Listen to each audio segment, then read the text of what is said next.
ஒருவன் கிரியை செய்யாமல் பாவியை நீதிமானாக்கடவத்தில் விசுவாசம் வைக்கிறவனா இருந்தால் அவனுடைய விசுவாசமே அவனுக்கு நீதியாக எண்ணப்படும். அதாவது பாவியை நீதிமானாக்குகிறார். அவரிடத்துல வைக்கிற விசுவாசம் தான் நமக்கு நீதியாக எண்ணப்படும் என்று சொல்லி நம்ம பார்க்கிறோம். பொதுவாக மதம் அப்படின்னு சொல்றது எல்லா மதங்களும் தான். எங்களுடைய கிறிஸ்தவத்தை கூட மதமாக பின்பற்றக்கூடிய நிறைய மக்கள் இருக்கிறார்கள். எப்படி பழைய ஏற்பாட்டு காலத்திலே இயேசு கிறிஸ்து தேவன் இஸ்ரவேல் ஜனங்களுக்கு வசனங்களை கொடுத்திருந்தார், அவங்களுக்கு பிரமாணங்களை கொடுத்திருந்தார்.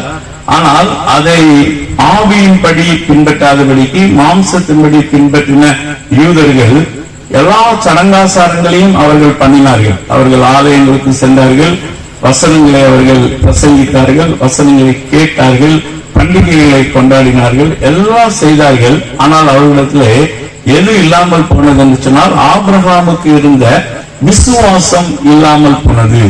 விசுவாசம் என்று சொல்வது என்னவென்று சொன்னால் அது காண்கிறதை நம்புறதல்ல, நம்ம கண்ணுக்கு பார்க்கிறத நம்ம நம்புறதல்ல, நம்முடைய அறிவுக்கு, அதாவது மனிதனுக்கு ஒரு அறிவு இருக்கிறது, அந்த அறிவுனால நம்ம அதை புரிந்து கொண்டு அதை நம்புகிறதும் அல்ல. அறிவு பிரகாரமாக நம்ம அதை சோதித்து பார்த்தோம் என்று சொன்னாலும் நமக்கு அந்த அறிவுக்கு அது எட்டாது.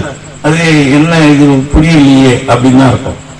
கண்ணுக்கும் நமக்கு தெரியாது. ஆனால் கர்த்தர் சொல்லுகிறார், தேவன் சொல்லுகிறார் என்று சொல்லுகிற ஒரே ஒரு காரணத்தினால, நம்ம வானத்தையும் பூமியும் படைத்த தேவன் இதை சொல்லுகிறார் என்பதனால அந்த அவர் சொல்லப்படுகிற வார்த்தையின் மேல அவர் என்ன சொல்லுகிறாரோ அதை எந்த விதமான சந்தேகமும் இல்லாமல் முழு நிச்சயத்தோடு கூட அப்படியே நம்பி அதை ஏற்றுக்கொண்டு அதன்படி நடக்கிறவர்கள், அவர்களுக்கு அந்த வார்த்தை ஜீவனாக மாறுகிறது. இதுதான் ஆவிக்குரிய வாழ்க்கை என்று சொல்லுகிறோம். சோ இந்த ஆவிக்குரிய வாழ்க்கை என்று சொல்லும் போது இது சாதாரண மனிதனாய் இருக்கிறவங்களுக்கு அது புரியாது. அவங்களுக்கு இது என்ன அப்படின்னு சொன்னா புரியாது. ஏன்னா அவங்களால பார்க்க முடியல. ஏன்னா மனிதனுக்கு 5 ஐம்புலன்கள் இருக்கிறது. அது கண், காது, மூக்கு, நாக்கு, அதே மாதிரி தொடு உணர்ச்சி. 5 உணர்ச்சிகள் மூலம்தான் ஒரு மனிதன் இந்த பூமியோடு கூட தொடர்புடையவனாக இருக்கிறான். 5 புலன்கள். இந்த 5 புலன்களுக்கு புரியாத எந்த ஒரு காரியத்தையும் ஜென்ம சுபாவம் உள்ள ஒரு மனிதன் ஏற்றுக்கொள்ள மாட்டான். அவன் என்ன செய்ய மாட்டான்னா, இது பைத்தியக்காரத்தனமா இருக்கு, நீ எனக்கு காமி, அப்ப நான் நம்புவேன். இல்லன்னா என்ன அதை ஸ்மெல் பண்ணி பார்க்க முடியுமா, இல்ல அது எனக்கு காத்துல அது பேசுற சத்தம் கேட்குமா, இல்ல நான் அதை ருசிச்சு பார்க்க முடியுமா, நாக்கு வச்சு ருசிக்க முடியுமா, இல்ல நான் தொட்டாது பார்க்க முடியுமா அப்படி கேட்பான். இது ஒண்ணும் பண்ண முடியாதுப்பா அப்படின்னு சொன்னா அவன் என்ன சொல்லுவான், நம்ப மாட்டான். அவன் நீ என்ன முட்டாளாக்க பாக்குற, நீ என்ன பைத்தியக்காரனாக்க பாக்குற, நீ சொல்றதெல்லாம் நான் கேட்க முடியாது அப்படின்னு சொல்லிடுவான். இப்போ அதே போல இனி 2வது நம்ம பார்க்கும்போது என்னன்னா அறிவு, ஞானம், புத்தி இருக்கு. மனுஷனுக்கு புத்தி இருக்கு. அந்த புத்தியின் அடிப்படையில அவன் அதை ஆராய்ந்து பார்ப்பான். அதுல சயின்ஸ் எல்லாம் வந்துடும், விஞ்ஞானம் எல்லாம் வந்துடும். நாங்க டெஸ்ட் பண்ணி பார்க்கிறோம், எங்களுக்கு நாங்க ஆராய்ந்து பார்க்கிறோம், அது ஏதாவது ஒரு லாஜிக் இருக்குதா, நீ சொல்றது ஒரு லாஜிக் இருக்குதா, அதை புரிந்து கொள்ள முடியுமா அப்படி பார்க்கிறோம். அப்ப அவன் சொல்லுவான், இது புரிந்து கொள்வதற்கு அப்பாற்பட்டதா இருக்கிறது, ஆகையினால நாங்க இதை என்ன செய்ய முடியாது, ஏற்றுக்கொள்ள முடியாது அப்படின்னு சொல்லிடுவாங்க. இது ஏற்றுக்கொள்ள முடியாதுன்னு ஞானிகள் எல்லாம் இதை ஒதுக்கிடுவாங்க.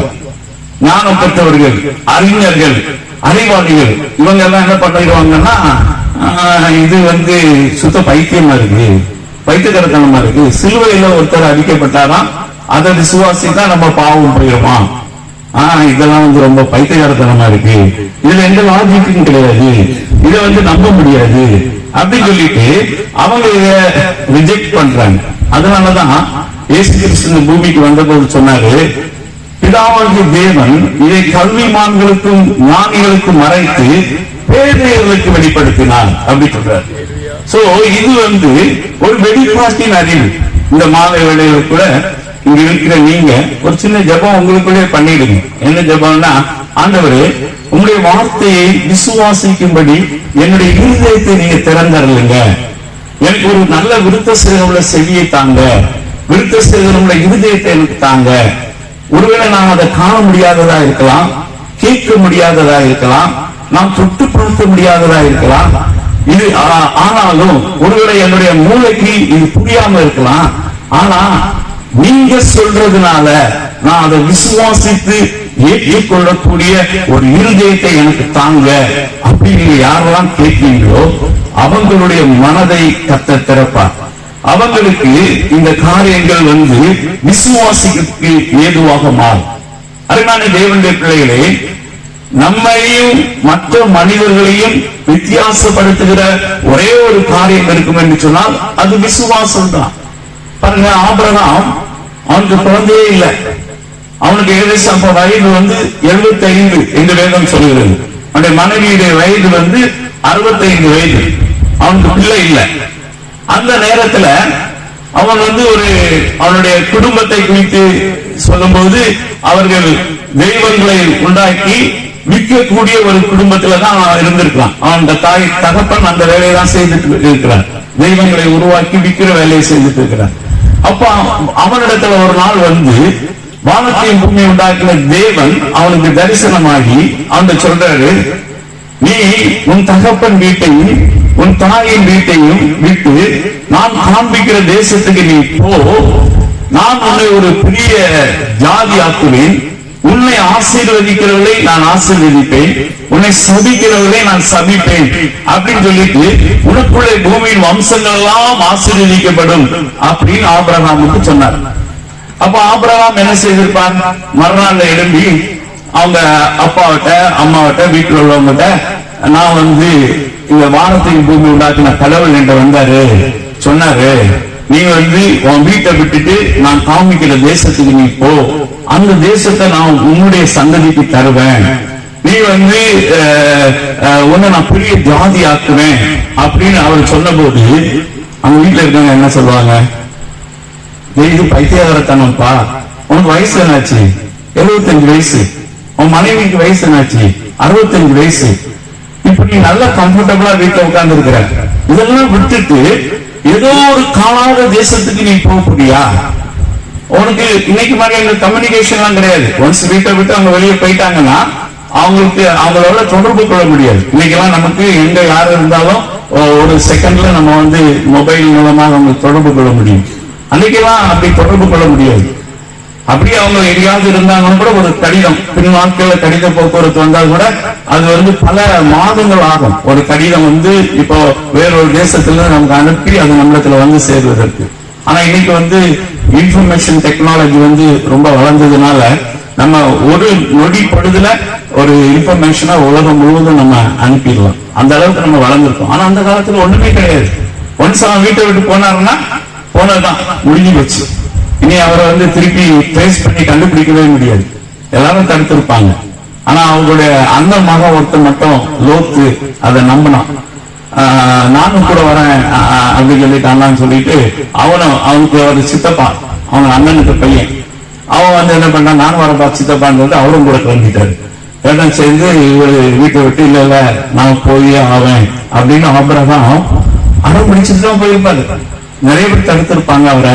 ஆனா அவர் தான் போகும் தேசம் இன்னதென்று அறியாதபடிக்கு அவர் போனார் என்று சொல்லி நம்ம பார்க்கிறோம். இதுதான் விசுவாசம் அப்படிங்கிறது. இது எல்லாராலையும் கூடுமா? எல்லாராலும் விசுவாசத்தை இப்படி ஒரு ஸ்ட்ராங் டிசிஷன் எடுக்க முடியுமா? ஒருவேளை இன்னைக்கு இருக்கிற டாக்டர்ஸ் போய் இவர் இதை சொல்லி இருந்தாருன்னா டாக்டர் சொல்லுவாரு, உனக்கு வயசு 75 ஆச்சு, இனி பிள்ளை கிடைக்கிறதுக்கான வாய்ப்பு உனக்கு கிடையாது. அவனுடைய மனைவியை டெஸ்ட் பண்ணி எனக்கு வயசு 65, இனி பிள்ளை கிடைக்கிறதுக்கான வாய்ப்பு கிடையாது. நீ ஏதோ உணர்ல, இது யார் உனக்கு சொன்னாங்க இப்படி நடக்கும்?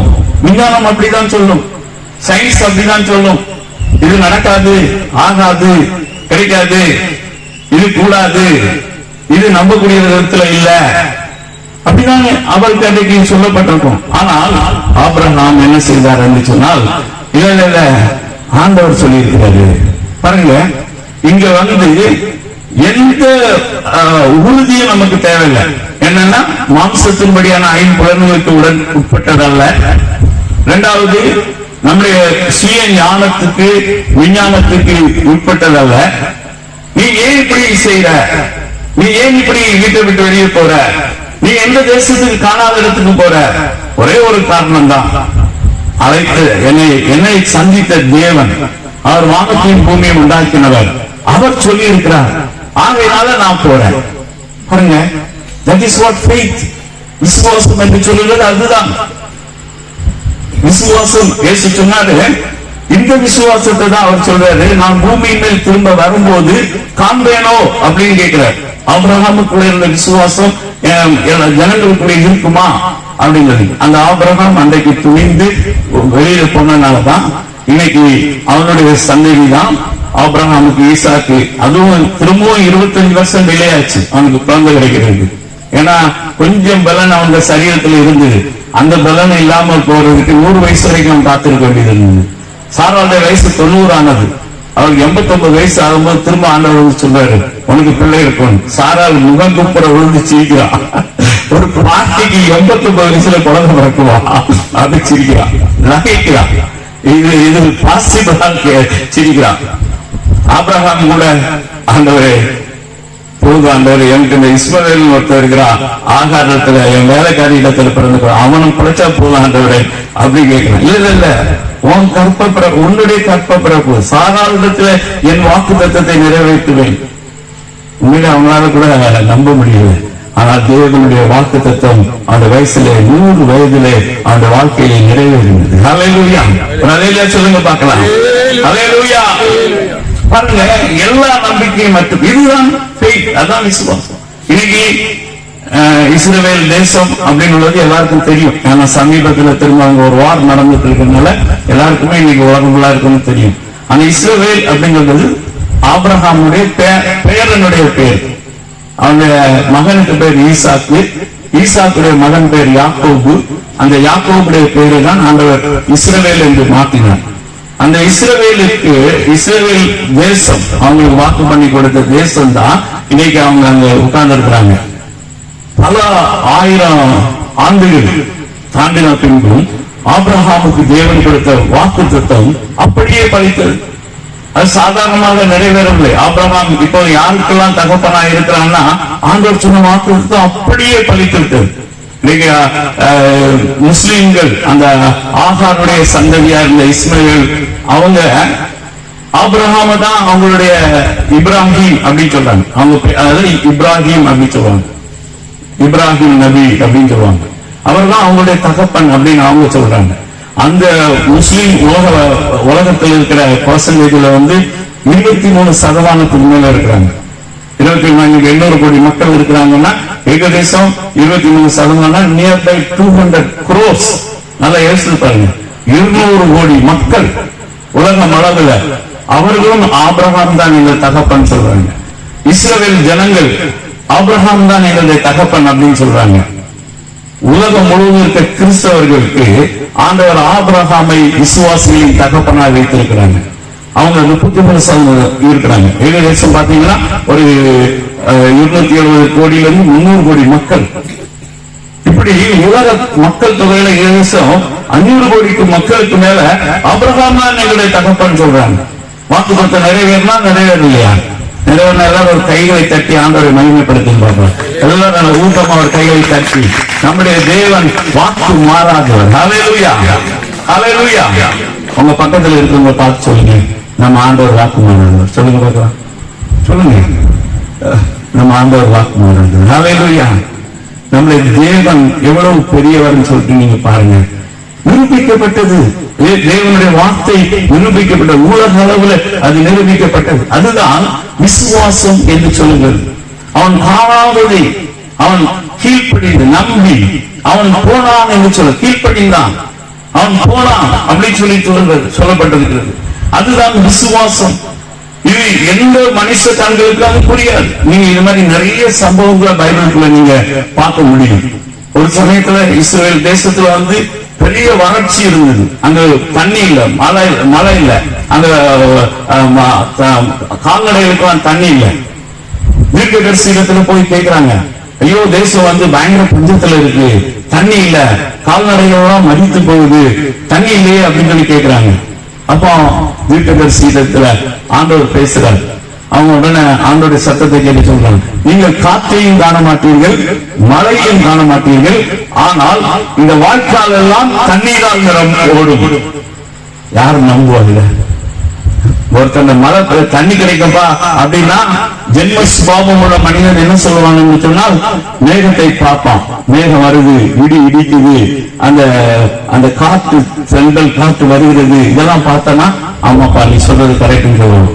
இங்க எது அதை நம்புறதுக்கான எந்த வாய்ப்புமே இல்லை. அவனுக்கு அவங்க நீ பைத்தியக்காரன் சொல்லுவான். சரி, விஞ்ஞானிகள் என்ன பண்ணிருக்கணும்? அவங்க உடனே ஆராய்ச்சி பண்ணி அவங்க ஞானத்தை பயன்படுத்தி பார்த்திருப்பாங்க, இவன் சொல்றது நடக்கிறதுக்கு வாய்ப்பே இல்லப்பா அப்படின்னு. ஆனா தீர்க்கதரிசி சொன்னது மாதிரியே 2-3 நாட்கள் கழித்து அந்த தேசத்துல மழை பெய்யல, அதை காட்டியிருந்தாங்க புயல், ஆனா வாய்க்கால் எல்லாம் தண்ணி எப்படி வந்தது அப்படின்னு பார்த்தா, இவங்க தேசத்துல மழை பெய்யல, பக்கத்து தேசத்துல மழை பெய்யுது, அங்கிருந்து தண்ணி, அங்க அதிகமான தண்ணி வந்ததுனால தண்ணியை தொடர்ந்து இஸ்ரேல் தேசத்துக்கு விட்டாங்க. அங்க வந்து தண்ணியா வாய்க்கால் தான் தொடர்ந்துச்சு. நம்முடைய தேவன் அப்படிப்பட்டவர். நம்ம நினைப்போம் நம்ம வாழ்க்கை ஆசீர்வதிக்கப்படுவதற்கு, உயர்த்தப்படுவதற்கு, நான் சுகமாவதற்கு, நான் வந்து செழிப்பாவதற்கு, என் பிள்ளைகளுடைய வாழ்க்கை மேன்மையாவதற்கு, என் வாழ்க்கையில நன்மைகள் நடப்பதற்கு எந்த ஏதுவுமே இல்லையே, எதையுமே எனக்கு தெரியலையே, என் பிள்ளைகளுக்கு போதிய படிப்பு இல்லையே, எனக்கு சரியான படிப்பு இல்லையே, எனக்கு வந்து தொழில் செய்வதற்கு போதிய பணம் இல்லையே, எனக்கு வந்து நான் எப்படி முன்ன வருவேன், நான் எப்படி மேலாக உயர்த்தப்படுவேன், எனக்கு இந்த சம்பவம் எப்படி நடக்கும்? அருகான தேவனுடைய பிள்ளைகளே, நமக்கு நடக்கும் அப்படி எப்படி விசுவாசிக்கிறோம் என்று சொன்னால், வேதம் சொல்லுகிறது, ஆண்டவருடைய வாக்கு தத்தங்களை நம்ம போய் பார்க்கிறோம். வேதம் சொல்கிறது, ஆபிரகாமுக்கு தேவன் கொடுத்த வாக்கு தத்தங்கள் எல்லாம் கிறிஸ்து இயேசுவுக்குள்ளே ஆம் என்றும் ஆமேன் என்றும் இருக்கிறது என்று சொல்லி பார்க்கிறோம். ஆபிரகாமுக்கு என்ன வாக்கு தத்தம் கொடுத்தார்? நான் உன்னை கீழாக்காமல் மேலாக்குவேன், உன்னை வாழாக்காமல் தலையாக்குவேன், நீ பூமியில் உயர்ந்த இடங்களை ஏறி இருப்பாய், நீயோ கடன் வாங்குவதில்லை, அநேக ஜாதிகளுக்கு கடன் கொடுப்பாய், உன் அப்பத்தையும் தண்ணீரையும் நான் ஆசீர்வதித்தேன், வியாதியை நான் உணர்ந்து விளக்குவேன். ஏராளமான வாக்கு தத்தங்கள் வேதத்துல நீங்க போய் வாசித்து பார்த்தீங்கன்னு சொன்னா ஏகதேசம் 8000க்கு மேல ப்ராமிசஸ் இருக்குது. நம்ம ஒவ்வொருத்தருடைய பிரச்சனைக்கான பதில் இந்த வேத புத்தகத்தில் இருக்குது. ஆனால் தான் அவர் சொன்னார், வேதத்தின் மகத்துவத்தை நான் அவர்களுக்கு எழுதி கொடுத்தேன், ஆனால் அவர்களோ அதை அந்நிய காரியமாக எண்ணினார்கள். All for all your problems, the solution is already within you. God has given to you. தேவன் அதை உனக்கு கொடுத்திருக்கிறார். நம்முடைய கையிலே வேத புத்தகமாக அவர் கொடுத்திருக்கிறார். அதுல நம்ம தமிழர்கள் வந்து ரொம்ப ஆசீர்வதிக்கப்பட்டவர்கள். உலகத்தில் உள்ள சில மொழிகளிலே இன்னும் வேதத்தின் ஒரு பகுதி கூட மொழிபெயர்க்கப்படவில்லை. அநேக மொழிகளிலே ஒன்லி புதிய ஏற்பாடு மட்டும்தான் மொழிபெயர்க்கப்பட்டிருக்கிறது. முழு பைபிளும் மொழிபெயர்க்கப்படவில்லை. ஏகதேசம் 1500 மொழிகளுக்கு மேல மொழிபெயர்க்கப்பட்டிருக்கிறது. உலகத்தில் 50 கோடிக்கு மேல வேத புத்தகங்களை வித்திருக்கிறார்கள் இதுவரைக்கும். அப்படி இருந்தும் வேத புத்தகம் போய் சேராத அநேக மொழிகள் இருக்க, தமிழ் மொழியில, ஏசியன் மொழிகளிலேயே, ஆசிய மொழிகளிலே, அப்படின்னா ரஷ்ய மொழி வர்றதற்கு முன்னாடி, இந்தியாவில் இருக்கிற ஹிந்தியில வர முன்னாடி, இல்லைன்னா சமஸ்கிருதத்துல வர்றதுக்கு முன்னாடி, நம்மளுடைய சைனா மொழியில வர்றதுக்கு முன்னாடி, இந்த ஏசியன் கண்ட்ரியில 1700 முதல் வேத மொழிபெயர்க்கப்பட்ட மொழி தமிழ் மொழி. ஹல்லேலூயா! எல்லாரும் ஆண்டவருடைய கைகளை தட்டி சோதனை பண்ணலாமா? ஹல்லேலூயா! நம்ம எவ்வளவு how much God blessed, நம்மை தேவன் எவ்வளவு ஆசீர்வதித்திருக்கிறார் பாருங்க. முதலாக சீகன் பால்க் மூலம் வந்து தேவன் தமிழ்ல வந்து வேதத்தை கொடுத்தார். அது மட்டுமல்ல, வேதத்துல வந்து இந்த தமிழ் மொழியில மட்டும் 25 முறை இது மொழிபெயர்ப்பு திரும்ப திரும்ப அது சீர்படுத்தப்பட்டு அது மொழிபெயர்க்கப்பட்டிருக்கிறது. அது மட்டுமல்ல, தமிழ்ல வந்து சின்ன பாக்கெட்ல பைபிள் வச்சுட்டு போனோம் அப்படின்னா கூட பைபிள் கிடைக்குது. இல்ல எனக்கு கண்ணு தெரிய மாட்டேங்குது படிக்கணும் அப்படி பெரிய பைபிள், அந்த மாதிரி பைபிள் இருக்குது. இல்ல பைபிள்ல சொல்லப்பட்டிருக்கிறதுக்கெல்லாம் எனக்கு என்னன்னு புரியல, அதுக்கு ஸ்டடி பைபிள் வேணும் அப்படின்னு கேட்டீங்கன்னா 3-4 ஸ்டடி பைபிள்ஸ் வந்து பெரிய அளவில் உலக அளவில் ஃபேமஸான ஸ்டடி பைபிள்கள் தமிழ்ல மொழிபெயர்க்கப்பட்டு தமிழ்ல கிடைக்குது. அப்ப எவ்வளவு தூரம் கர்த்தர் நம்மை ஆசீர்வதித்திருக்கிறார். தமிழர்களாக இருக்கிற நம்ம மேல அவர் எவ்வளவு நம்பிக்கை வைத்திருக்கிறார். ஹல்லேலூயா. அருமையான தேவனுடைய பிள்ளைகளே, நம்ம எவ்வளவு நேசிக்கிறார். அதனால நீங்க வேதத்தை புரட்டி பாருங்க, உங்களுக்கு எல்லா பிரச்சனைக்கான சொல்யூஷனும் அதுக்குள்ள இருக்கு. அதுக்கான பதிலும் இந்த வேத புஸ்தகத்துல இருக்குது, தேவனுடைய வார்த்தையில இருக்குது. அப்போ தேவனை விசுவாசிக்கிறது தான் ஆண்டவர் என்ன செய்தார்னா நீதியாக எண்ணுகிறார். இன்னைக்கு மதங்கள் அப்படி சொல்லல. நீதி அப்படிங்கிறது என்னன்னா நிதி மாதிரிதான். நிதினா என்னது எல்லாருக்கும் தெரியுமா தெரியாதா? நிதினா என்னது? ஒரு நல்ல பேண்ட் ஷர்ட் எடுக்கணும்னா என்ன தேவை? நிதி தேவை. அப்படிதானே? நல்ல சாப்பிடணும்னா நிதி தேவை. வீடு கட்டணும்னா நிதி தேவை. இந்த உலகத்துல நம்ம என்ன பண்ணணும்னாலும் நமக்கு என்ன தேவை? பணம் தேவை, நிதி தேவை. நிதி இருந்தா தான் நினைச்ச முடியும். பாக்கெட்ல காசு இருந்தா தான் நம்ம நினைச்ச முடியும்.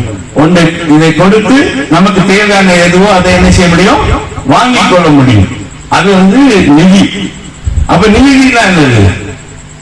நீதினா என்னன்னா தேவனிடத்திலிருந்து நாம் எதையாவது பெற்றுக்கொள்ள வேண்டும் என்று சொன்னால் நமக்கு இந்த நிதி வச்சு பெற்றுக்கொள்ள முடியாது. சொல்ல புரியுதா? இந்த பணம் இப்ப நம்ம நாட்டுல இருக்கிற பணமே நீங்க பக்கத்துல இருக்கிற சிலோனுக்கு போனீங்கன்னா அங்க அந்த பணம் என்ன செய்யாது? செல்லுபடியாக. அங்க வந்து என்ன சொல்லுவாங்கன்னா இந்த பணத்தை நீங்க டாலர்ல, அமெரிக்கன் டாலர்ல கொடுங்க, இல்லைன்னா எங்க சிலோன் மணியில இதை மாத்தி கொடுங்க. அங்க கொண்டு போய் நம்ம கையில 1,00,000 ரூபாய் கூட இந்தியன் மணி இருக்கலாம். ஒரு பாட்டில் தண்ணி கூட நம்மளால வாங்க முடியாது. நீங்க சிலோனுக்கு போயிட்டீங்கன்னா, பாகிஸ்தானுக்குள்ள போயிட்டீங்கன்னா நீங்க என்ன பண்ண முடியாது? இதை காசு கொடுத்துவாங்க, அது மாத்தணும், அவங்க கரன்சிக்கு மாத்தணும், இல்லைன்னா அவங்க அமெரிக்கன் டாலருக்கு நம்ம மாத்தணும். அமெரிக்கன் டாலர் மட்டும்தான் ஓரளவுல எல்லா நாடுகளிலும் ஏற்றுக்கொள்ற லெவல்ல இருக்குது. மற்ற இடங்கள்ல மற்ற அநேக நாடுகளுடைய பணங்கள் அப்படி ஏற்றுக்கொள்ளப்படவில்லை. நம்ம வந்து நம்ம நாட்டின் பணம் இப்போ சமீபத்தில் ஒரு 20 நாடுகள் அவங்க நாடுகளை பெரிய அரசாங்க ரீதியான டிரான்சாக்சன் ஏற்றுக்கிறாங்க. மற்றபடி நீங்க சாதா போய் கடையில எல்லாம் கொடுத்து வாங்க முடியாது. அதனால தேவனுடைய பிள்ளையே, அப்போ தேவனிடத்திலிருந்து ஒன்றை பெற்றுக்கொள்ள வேண்டும் என்று சொன்னால் நீதி தேவை. என்ன தேவை? எல்லாரும் சொல்லுங்க பார்க்கலாம். தேவனிடத்திலிருந்து சொல்லுங்க, ஒன்றும் பிரச்சனை இல்லை.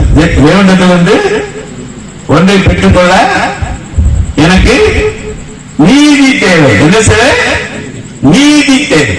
அப்போ நமக்கு என்ன வேணும்? நம்ம ஆண்டவர் நமக்கு நிறைய நன்மை செய்யணும் அப்படின்னு எல்லா மனிதர்களும் நினைக்கிறாங்க. கடவுளை தேடுறதுக்கு காரணம் என்ன? இன்னைக்கு நீங்க பாத்தீங்கன்னா கடவுளை அதிகமாக தேடுகிற நாடுகள் வந்து கீழ் நாடுகள் தான். கீழ் நாடுகள் என்று சொன்னா நம்ம இந்தியா, சைனா, இந்த பிலிப்பைன்ஸ், இந்த பக்கத்துல இருக்கிற நாடுகள் தான் தேடுறாங்க. இந்த வளர்ந்த நாடுகள் சொல்றவங்க அவங்ககிட்ட வந்து நிறைய பணம் இருக்குது. அதனால அவங்க என்ன நினைக்கிறாங்கன்னா எங்களுக்கு என்ன தேவையோ அத்தனையும் நாங்க பணத்தை வச்சு வாங்கிடுவோம் அப்படின்னு சொல்லிட்டு நிறைய பேர் கடவுளை கூட தேட மாட்டேன்றாங்க. அங்க நீங்க நம்ம இன்னைக்கு இவ்வளவு பேர் கூப்பிட்டோம், நீங்க எல்லாம் வந்திருக்கீங்க. ஆனா அங்க பெரிய பெரிய தேவாலயங்கள் இருக்கிற இடத்துல அமெரிக்கா, ஐரோப்பா நாடுகள், யூகே, இங்க வந்து என்ன கிடையாதுன்னா பெரிய இடங்கள் இருக்கு, பெரிய ஆலயங்கள் இருக்கு. ஆனா அதுக்குள்ள வந்து ஆராதிக்கிறதுக்கு ஆட்கள் இல்லை, அங்க மக்கள் வருகிறது இல்லை. ஏன்னு கேட்டீங்கன்னா அவங்களுக்கு வந்து எல்லாமே எங்களுக்கு வந்து பணத்தை வச்சு நாங்க சாதிச்சிருவோம், எங்கிட்ட நிறைய பணம் இருக்குது அப்படின்னு அவங்க போயிட்டாங்க.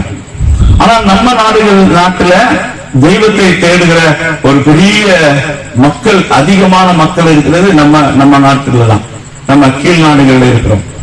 இங்கே மக்கள் எதற்கு தேடுகிறார்கள்? அவங்க வாழ்க்கையில நிறைய தேவைகள் இருக்குது, அவங்க வாழ்க்கையில நிறைய பண கஷ்டங்கள் இருக்குது, மன கஷ்டங்கள் இருக்குது, அவங்களுக்கு நிறைய வியாதிகள் அவங்களை பிடிச்சிருது, பல விதமான வறுமை இருக்குது, சமாதானம் நன்மை, பல காரியங்கள் அவங்க வாழ்க்கையில இருக்கிறதுனால ஏதாவது தெய்வத்தை தேடி போனா, கடவுளை தேடி போனா எங்களுக்கு ஏதாவது நன்மை கிடைக்காதா அப்படின்னு மக்கள் தேடிக்கொண்டே இருக்கிறோம். ஆனா கிடைக்கல அப்படின்னு பார்த்தா அங்க யாரு இருக்கிறாங்கன்னா மதவாதிகள் இருக்கிறாங்க. மதவாதிகள் சொல்றது யாருன்னா அவங்க ஒவ்வொரு மதத்திலும் இருப்பாங்க. அவங்க கடவுளுக்கும் மனுஷனுக்கும் நடுவுல இருக்கக்கூடிய ஆட்கள். அவங்க சொல்லுவாங்க, அவங்க நிறைய சட்ட திட்டங்களை கொடுப்பாங்க. நமக்கு நீ இதை செய்தா, இப்படி நடந்தா, இப்படி பண்ணுனா உனக்கு கடவுள்கிட்ட நன்மை கிடைக்கும், இல்லைன்னா கடவுள் நன்மை செய்ய மாட்டாரு. அதுக்கு என்ன செய்யணும்? ஒவ்வொரு மதமும் வாரி விடுறாங்க, அள்ளி விடுறாங்க மதவாதிகள். நீ இதை செய்யணும், அதை செய்யணும், அப்படி செய்யணும், இப்படி செய்யணும். நம்ம கிறிஸ்தவ மதத்துல என்ன அள்ளி விடுவாங்க? இப்பதான் 40 நாள் உபவாசம் நிறைய போட்டிருப்பாங்க. 40 நாள் என்ன செய்யணும்? நீ விரதம் இருக்கணும். விரதம் இருக்கணும். முன்னாடி காலத்துல 3 நேரம் சாப்பிடாம இருக்கணும். அது பிறகு 1 நேரம் சாப்பிட்டு 2 நேரம் சாப்பிடாம இருப்பாங்க. கடைசியில இப்ப எல்லாம் என்ன ஆயிடுச்சுன்னா விரதம் சிக்கன் மட்டன் எல்லாம் சாப்பிட மாட்டாங்க, முட்டை சாப்பிட மாட்டோம் அப்படின்னு போட்டதுக்காக என்பி கிடையாது. நாங்க விரதம் இருக்கிறோம் அப்படின்ட்டு. விரதம் இருந்தால்தான் நமக்கு நன்மை கிடைக்கும். அதே மாதிரி நம்ம முழங்கால நின்று கண்ணீர் வடிக்கணும், நிறைய பாஸ்டிங் போடணும், அழணும், நிறைய காணிக்கை கடவுளுக்கு கொடுக்கணும், கடவுளுக்காக நம்ம போய் ஏதாவது செய்யணும். அப்படியெல்லாம் செய்தாதான் உங்க வாழ்க்கையில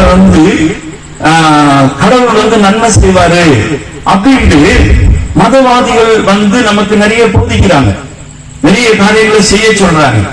அப்போ இயேசு கிறிஸ்துவிடத்துல ஒரு தடவை அவங்க கேட்டாங்க, வாசிங்க, ஒரு வசனத்தை வாசிங்க. யோவான் எழுதின சுவிசேஷத்துல 6ஆம் அதிகாரத்துல 28ஆம் வசனத்தை வாசிங்க.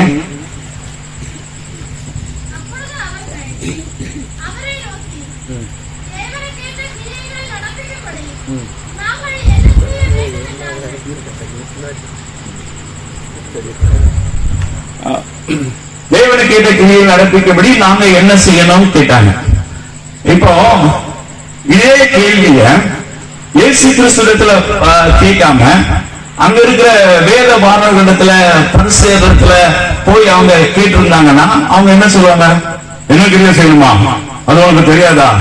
மோசேயுடைய பிரமாணம் கொடுக்கப்பட்டிருக்கிறது, நீ அதை கடைபிடி, பிரமாணத்தின்படி நீ நட, அப்படின்னா உனக்கு கடவுள் நன்மை செய்வார். இப்படிதான் அவங்க பேசுவாங்க. அவங்க ஆண்டவர் 10 கட்டளை மோசம் கொடுத்தாங்க. பரிசேயர் வேதபாரகம் எழுதி வச்சிருந்த கட்டளைகள் 600க்கு மேல கட்டளைகள் அவங்க எழுதிட்டாங்க. அப்படி பண்ணணும், இப்படி பண்ணணும், இதை செய்யணும், அதை செய்யணும், இந்த சங்கீதம் பண்ணணும், நீ இப்படி களத்துல மேற்க போய் அப்படியே சுத்திட்டு வந்தாதான் இப்படி, நீ இப்ப தப்பா சுத்திட்ட, நீ இப்படி சுத்து, நீ இப்படி நடக்கும்போது வேகமா நடக்கக்கூடாது, இவ்வளவு மெதுவா தான் நீ நடக்கணும், நீ இந்த மாதிரிதான் ஆரம் போடணும், இந்த மாதிரிதான் நீ செய்யணும். பல காரியங்கள், பல விஷயங்கள், கட்டளை மேல கட்டளை, கற்பனை மேல கற்பனை, அப்படி நிறைய வச்சு இதெல்லாம் செய்தீங்கன்னா கடவுள் நன்மை கொடுப்பாரு. இது யூத மதம் மட்டுமல்ல, எல்லா மதமும். இப்ப கிறிஸ்தவத்தை கூட மதமாய் பின்பற்ற போய் நீங்க கேட்டீங்கன்னா அவங்க அப்படிதான் சொல்லுவாங்க, அப்படிதான் நீ செய்யணும்னு சொல்லுவாங்க. இயேசுவிடத்துல கேட்கிறாங்க, அவர் சொல்றாரு, நான் உங்களுக்கு என்ன சொல்ற வசனத்தை திருப்பி வாசிங்க 28. அப்போது அவர்கள்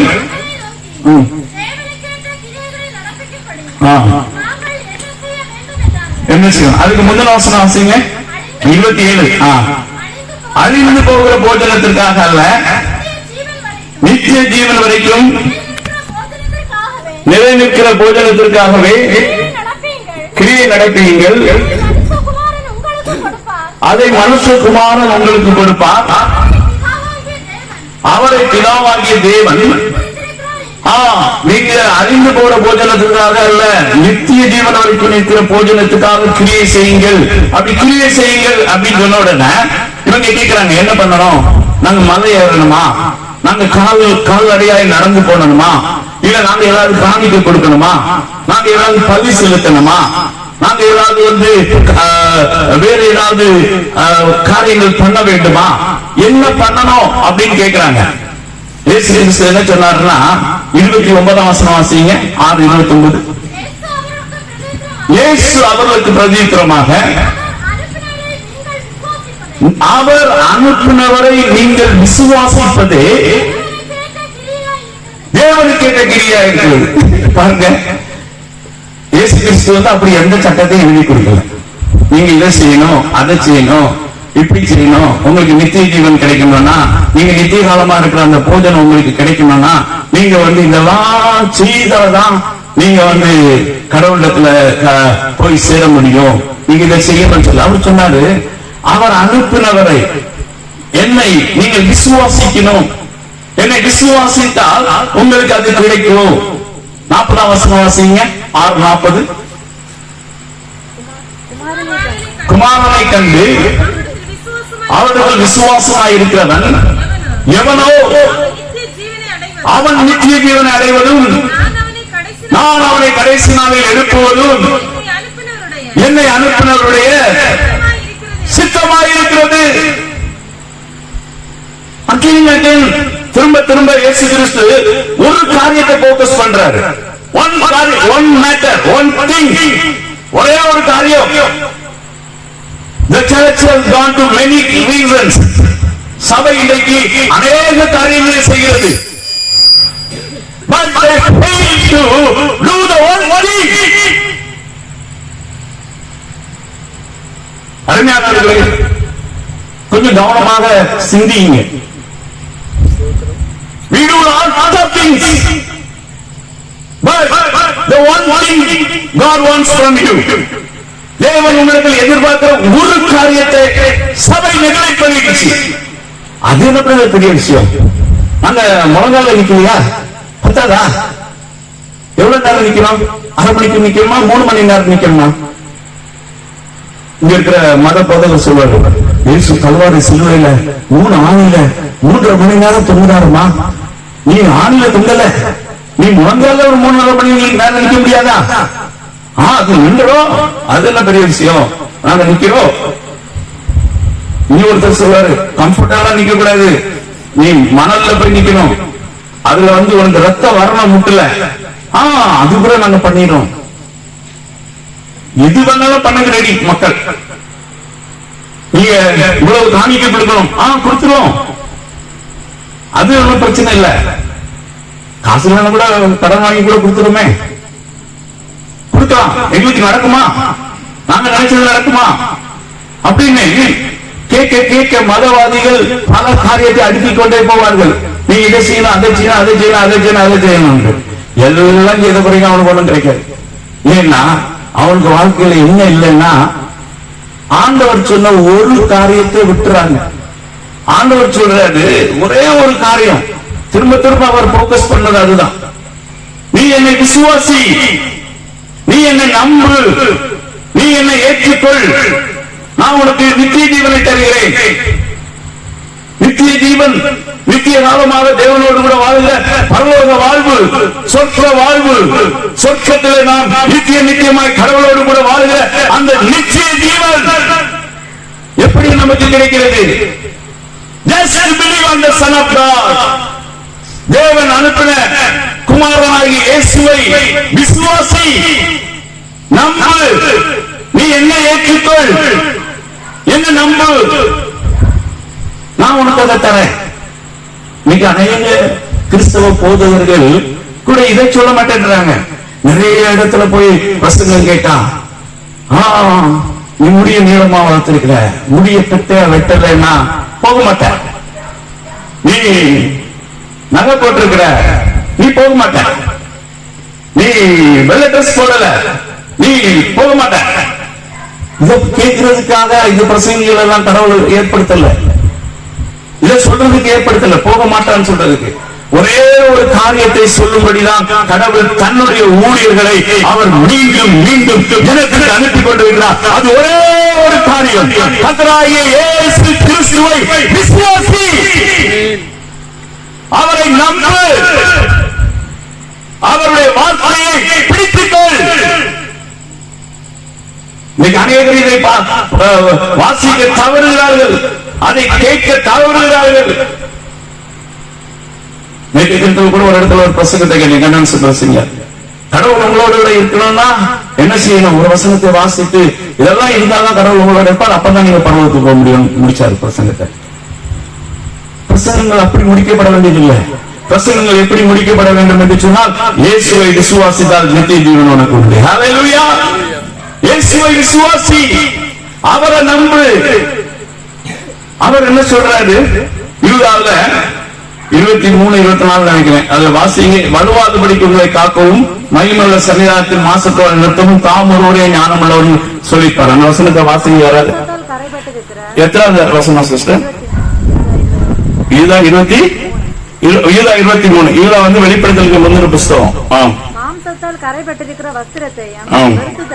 வெளுத்து தள்ளுங்கள், வலுவாதபடி உங்களை காக்கவும் தமது மகிமையுள்ள சன்னிதானத்தில் மிகுந்த மகிழ்ச்சியோடு உங்களை மாசத்தால் நிறுத்தவும் வல்லமை உள்ளவரும் தாம் ஒருவரே ஞான உள்ளவருமாகிய நம்முடைய இரட்சகரான தேவனுக்கு கனமும் மகத்துவமும் வல்லமையும் அதிகாரமும் இப்பொழுதும் எப்பொழுதும் உண்டாவதாக. ஒரு அல்லேலூயா சொல்லுங்க பார்க்கலாம். அல்லேலூயா! தைரியமா சொல்லுங்க. இயேசுவை விசுவாசிக்கிறவங்க, நான் கட்டாயம் பரலோகத்துக்கு போவேன். எதுனால போவேன்? நீதான் ஜெபம் பண்றதே இல்லையே, நீ பைபிளே படிக்கலையே, நீ அப்படியெல்லாம் ஒண்ணு நடக்கலையே. ஏமா, நான் பைபிள் படிக்கிறனோ ஜெபிக்கலையோ, ஒரே ஒரு காரியத்தை செய்கிறேன். அவர் அனுப்புறனாகிய இயேசுவை நான் விசுவாசிக்கிறேன். அல்லேலூயா! விசுவாசிக்கிறவன் பைபிள் கட்டாயம் படிப்பான். நான் பைபிள் படிக்க மாட்டேன்னு சொல்லல. விசுவாசித்தா நிறைய பைபிள் படிப்பான், நிறைய ஜெபம் பண்ணுவான், நிறைய கொடுப்பான், நிறைய ஆண்டவருக்காக வாழ்வான். அதெல்லாம் விசுவாசத்தினால அவனுக்குள்ள வர ஆரம்பிச்சிடும். புரியுதா உங்களுக்கு? விசுவாசிக்கிறவன் சாதாரணமான மக்கள் செய்யற காரியத்தை விட அதிகமாக தேவனுக்காக வாழ்வான். ஆனா அவன் அதை பற்றி அவன் பெருமை பாராட்ட மாட்டான். அதை குறித்து அவன் ஒண்ணும் சொல்ல மாட்டான். அவன் எதை குறித்து ஒண்ணு சொல்லுவான்னு சொன்னா, நான் ஆண்டவரை விசுவாசிக்கிறேன். அல்லேலூயா! இயேசுவை விசுவாசிக்கிறேன். நிச்சயமா நீ பரலோகத்துக்கு போவியா? நிச்சயமா நான் பரலோகத்துக்கு தான் போவேன். அல்லேலூயா! உங்களை பார்த்து யாராவது இப்படி பயம் கொடுத்துனாங்கன்னா, நீ இதை பண்ணலன்னா போக மாட்டேன், அதை பண்ணலாம் போக மாட்டேன், நீங்க அவங்களுக்கு இந்த வசனத்தை எடுத்து காமிங்க. அல்லேலூயா! அவர் அனுப்பினவரை நான் விசுவாசிக்கிறேன். அல்லேலூயா! நான் அவரை நம்புறேன். அவர் என்னை வலுவாதபடி காப்பார். அவர் என்னை மாசத்தோடாய் மாற்றி பிதாவாகிய தேவனுக்கு முன்னே நிறுத்த அவர் ஒருவரே ஞானம் உள்ளவர். அல்லேலூயா! அவர் ஒருவரே ஞானம் உள்ளவர். அவர் என்ன கொண்டு போவார்? அவரை பிடிச்சிங்க. அருமையான தேவனுடைய பிள்ளைகளை, இயேசுவை பிடிச்சிருங்க, தேவனுடைய வார்த்தையை பிடிச்சிடுங்க, தேவனுடைய வாக்குத்தத்தங்களை பிடித்துக் கொள்ளுங்க, அவரை நம்புங்க. அதுதான் வேதம் சொல்கிறது. ஆபிரகாம் தேவனை விசுவாசித்தான், அது அவனுக்கு நீதியாக எண்ணப்பட்டது. அல்லேலூயா! எப்படி ஆபிரகாமுடைய வாழ்க்கையிலே அந்த வயதான காலத்துல குழந்தை கிடைச்சது? அவனுடைய மனைவியுடைய கற்பம் செத்து போன பின்பும், அவனுடைய சரீரம் விலையிடப்பட்ட பின்பும், அவனுடைய வாழ்க்கை அப்படிப்பட்ட ஒரு மிகப்பெரிய அற்புதம் நடக்கவும், அவன் இவ்வளவு பெரிய அன்னைக்கு அவனுக்கு வாக்கு கொடுத்தார். உன்னுடைய சந்ததி வானத்து நட்சத்திரங்களை பார், அதை என்ன கூடுமானால் உன் சந்ததி என்ன முடியும்? கடவுள் மணலை பார்த்து சொன்னார், இதை நீ நம்ப கூடுமானால், இந்த மணலை என்ன கூடுமானால் இதை போல உன்னுடைய சந்ததி இருக்கும். அவனுடைய சந்ததி இன்னைக்கு நம்ம இன்னைக்குள்ள கால்குலேஷன்ல சொல்றோம், குறைஞ்சபட்சம் அவனை பிதாவாக கொண்டிருக்கிற ஜனங்கள் இந்த பூமி மேல 500 கோடிக்கு மேல மக்கள் வாழ்ந்து கொண்டிருக்கிறார்கள். அல்லேலூயா! ஆண்டவர் போய் சொன்னாரா? ஆண்டவருடைய வாக்கு நிறைவேறாதா? அருமையான தேவனுடைய பிள்ளைகளை, வாக்கு உரைத்தவர் அவர் உண்மை உள்ளவர். அல்லேலூயா! அவர் தன் வாக்குத்தத்தத்தை நிறைவேற்றக்கூடியவர். அப்போ இயேசு கிறிஸ்து இந்த பூமியில வந்து அவர் என்ன செய்றார்? பாவியை நீதிமானாக்குகிறார். இந்த வார்த்தை மதவாதிகளுக்கு ஆகாத வார்த்தை. பாவியை நீதிமானாக்குறாரா? Never possible. நீ என்ன செய்? நீ இப்படிப்பட்ட காரியங்கள் எல்லாம் செய்து நீ உன்னை சுத்திகரி, நீ உன்னை சுத்தமாக்கு. நீ சுத்தமானாதான், நீ பரிசுத்தமானாதான், நீ நீதிமானாக உன் வாழ்க்கையின் மூலம் நீ மாறினாதான் கடவுளுடைய ஆசீர்வதிப்பார். வேதம் சொல்கிறது, வாசியுங்கள். நீதிமொழிகள் 20ஆம் அதிகாரம் 9ஆம் வசனம். அப்படி யாராவது ஒருத்தர் இந்த உலகத்தில் தானே பரிசுத்தப்படுத்தி இருக்கிறாரா அப்படின்னு பார்க்கலாம். வாசிங்க. என் இருதயத்தை சுத்தமாக்கினேன், என் பாவமற சுத்தமானேன் என்று சொல்லத்தக்கவன் யார்? பைபிள் என்ன சொல்லுது? அப்படி சுத்தமாக்கி சரியாக்கி நானே சுத்தமாகிட்டேன், அதனால என் வாழ்க்கையில இந்த நன்மை எல்லாம் கிடைக்கும், நான் பரிசுத்தவன் ஆகிட்டேன் அப்படின்னு சொல்லத்தக்கவன் யார்? None can stand before God and claim that I am holy before you. ஆண்டவருக்கு முன்னாடி வந்து, ஆண்டவரே நான் பரிசுத்தமாகிவிட்டேன், நீர் எனக்கு இதை செய்யும் அப்படின்னு கேட்கக்கூடிய ஒரு மனிதனும் இல்லை பூமியில. பூமியில ஒரு மனுஷனும் இல்லை. ஆண்டவர் சொன்னார்னா ஆண்டவர் சொன்னதுதான். அது ஒரு மனுஷன் இல்லைன்னா ஒரு மனுஷனும் இல்லை. இன்னும் நீங்க பார்க்கலாம். நான் இன்னும் வசனம் தருகிறேன். பிரசங்கியின் புஸ்தகம் 7ஆம் அதிகாரம் 20ஆம் வசனம் வாசிங்க. பிரசங்கி 7:20. ஒரு பாவம் செய்யாமல் நன்மையை செய்யத்தக்க நீதிமான் பூமியில இல்லை. எவ்வளவு தெரியல. ஒரு பாவம் செய்யாத நன்மையே செய்யத்தக்க நீதிமான் பூமியில இல்லை. சோ நீங்க எந்த மதத்தை சார்ந்தவங்களா இருந்தாலும் சரி, அது கிறிஸ்தவ மதத்தில் இருந்தாலும் சரிதான், கிறிஸ்தவ மதம் அல்லாத மற்ற மதங்களில் இருந்தாலும் சரிதான், இல்ல கடவுளை இல்லைன்னு சொல்லக்கூடிய நாஸ்திகராக இருந்தாலும் சரிதான், இந்த பூமியில பிறந்த எந்த ஒரு மனுஷனும் என்ன செய்ய முடியாது, பண்ண முடியாது. ஒரு பாவம் செய்யாத நீதிமான் ஒருவனும் இல்லை. ஐயா அப்படின்னா அவரு கொஞ்சம் நல்ல நம்ம மாதிரியான பாவம் செய்ய மாட்டாருங்க. அவர் வந்து ஏதோ சின்ன சின்ன தப்பு பண்றாரு. அப்போ அவர் பாவி ஆகிறாரா? அவர் பரிசுத்தவாங்க இல்லையா?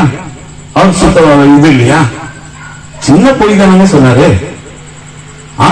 ரோட்ல போகும்போது வண்டி ஓட்டுறது இந்த இடத்துல 30 கிலோமீட்டர் மேல் ஓட்டக்கூடாதுன்னு போட்டிருக்கிறாரு. அதுல 50 கிலோமீட்டர் தானே ஓட்டினாரு. சரி, அங்க ரெட் லைட் விழுந்துருச்சு. அவர் கொஞ்சம் வேகம், அதனால தானே வண்டியை ஓட்டிட்டு போயிட்டாரு. அவரை பார்த்து ஒரு ஏழத்தாய், ஐயா ஏதாவது கொடுங்க, அவர் கொடுத்துருப்பாருங்க. ஆனா அவருக்கு ரொம்ப வேகமா பண்ணதுனால அவரால் கொடுக்காம போயிட்டாருங்க. சொல்லுகிறது, நன்மை செய்ய திராணி இருந்தும் நீ அதை செய்யத்தக்கது செய்யாமல் போனால் பாவம், பிரமாணங்களை மீறுகிறது பாவம். அப்போ பாவம் செய்யாம இதெல்லாம் ஒரு பாவமா பிரதர் அப்படின்னு கேட்டீங்கன்னா, ஆண்டவர் என்ன கேட்பாருன்னா, எப்பா விஷம் இருக்குது, ஒரு முழு பாட்டில் விஷமா இருந்தாலும் விஷம் தான், இல்ல ஒரு பாதி கப்புல பால் இருக்கு, அது 50% தான் விஷம் கலந்து இருக்கு, நீங்க என்ன சொல்லுவீங்க? அத பால் சொல்றீங்களா விஷம் சொல்றீங்களா? விஷம் தான் சொல்றீங்க. சரி, ஒரு 90% பால், ஒரு 10% மட்டும் கொஞ்சம் விஷம் சேட்டா எப்படி இருக்கும்? அது விஷமா பாலா? விஷம் தான். சரி, அப்படிலாம் பெருசா விஷம் இல்லைங்க. உங்ககிட்ட ஒரு கப்பு தமிழ்ல பால் கொடுத்து இதுல ஒரு சொட்டு மட்டும் தாங்க விஷம் இருந்திருக்கு, சக்குடி அப்படிதான் என்ன பண்ணுவீங்க?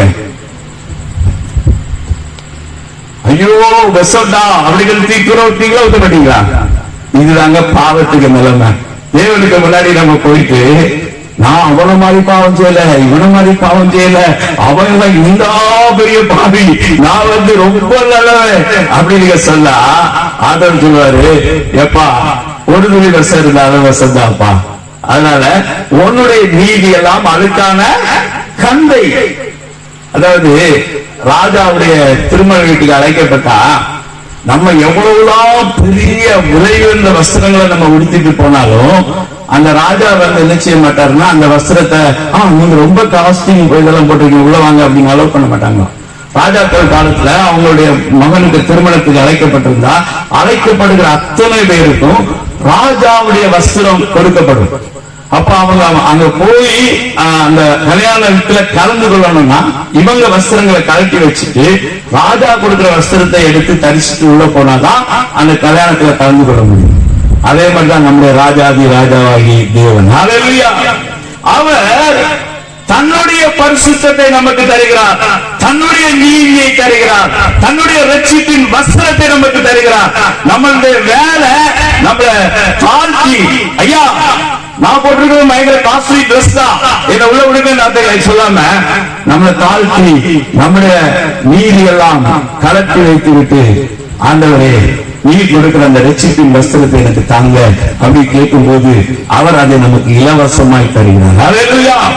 அதை வாங்கிட்டு நம்ம போட்டு போகும்போது அவர் சொல்றாரு, இல்லப்பா அப்படின்னா அவன் பார்க்கும்போது இந்த ராஜா மாதிரி இருக்கிறான். அவங்க பார்க்கும்போது என் பரிசுத்தம் அவன்கிட்ட இருக்குது, நான் அவனை என்னுடைய பரிசுத்தத்தால் மூடி இருக்கிறேன்னு சொல்லுவார்.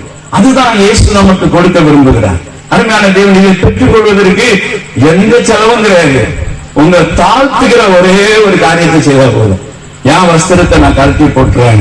உங்க சொந்த நீதி, நீங்க ரொம்ப நல்லவங்க தான், நான் இல்லைன்னு சொல்லல. பல விஷயங்கள் நீங்க நல்லா செய்யலாம். நல்ல ஜெபிக்கிறவங்களா இருக்கலாம், நல்ல பைபிள் படிக்கிறவங்களா இருக்கலாம், நல்ல காணிக்கை கொடுக்கிறவங்களா இருக்கலாம், நல்ல ஊழியம் செய்யறவங்களா இருக்கலாம், நல்ல ஒரு சன்மார்க்கமா நடக்கக்கூடிய ஒரு நபரா இருக்கலாம், நீங்க ரொம்ப பக்திமானா இருக்கலாம், மற்றவங்க மாதிரி இல்லாம பல விஷயங்கள் இருக்கலாம். ஆனா வேதம் சொல்கிறது நம்முடைய நீதி எல்லாம் அழுக்கான கந்தையா இருக்கிறது. நம்முடைய நீதியை கொண்டு போய் ஆண்டவரிடத்துல போய் இருக்கு எனக்கு ஏதாவது தாங்கன்னு கேட்டா இது ஒரு பைசாக்கு வருவாங்க அப்படின்னு சொல்லுவாரு. புரியுதா? நாங்க ஒரு 8000 ரூபாய்க்கு வாங்கின சைக்கிள், அது அப்படியே ஓட்டாம கிடந்து கடைசியில இப்போ அந்த இரும்பு விற்கிறோம் கேட்டேன் போன மாசத்துல, எப்ப இந்த சைக்கிளை நீ எதாவது நீங்க எடுத்துக்க முடியும் அப்படின்னு கேட்டேன். அவன் சொன்னா, சார் இது வந்து ஒரு 150 ரூபாய்க்கு எடுத்துட்டு போவோம் அப்படின்னா. அந்த மாதிரிதான் நம்மகிட்ட பொருட்கள், நம்ம வச்சிருக்கிற நீதி எல்லாம் அது காய்கறியில போடுறதுக்கு அதை கொண்டு போய் கொடுத்தா ஆண்டவர்கள் இதை வச்சு நான் உனக்கு ஒண்ணுமே பண்ண முடியாது. அப்ப நான் என்ன பண்ணணும்? ஆண்டவரே, அவர் அனுப்பினாராகிய தேவகுமாரனை நீ விசுவாசி. ஹல்லேலூயா. உனக்கு என்ன வேணாலும் நடக்கும். கேன்சர் சுகமாகணும், அதுக்கு நான் என்ன பண்ணணும்? விசுவாசி. தலைவலி சுகமாகணும், விசுவாசி. எனக்கு ஒரு வீடு கட்டணும், விசுவாசி. நான் பரலோகத்துக்கு போறோம், விசுவாசி. ஒரே பதில், ஒரே ஒரு காரியம்,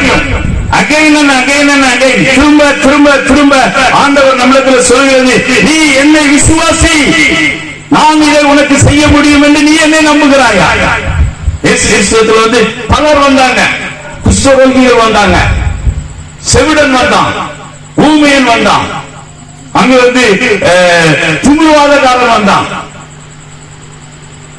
18 வருஷம் குடியா இருக்கவங்க வந்தாங்க, பல பிரச்சனைகள் வந்தாங்க, பாவிகள் வந்தாங்க, சகைவு மேற்கொண்ட பாவிகள் வந்தாங்க. எல்லா இடத்திலையும் அவர் கேட்க ஒரே ஒரு காரியம் தான் கேட்டாரு, நான் இதை உனக்கு செய்ய முடியும் என்று என்னை நீ விசுவாசிக்கிறாயா?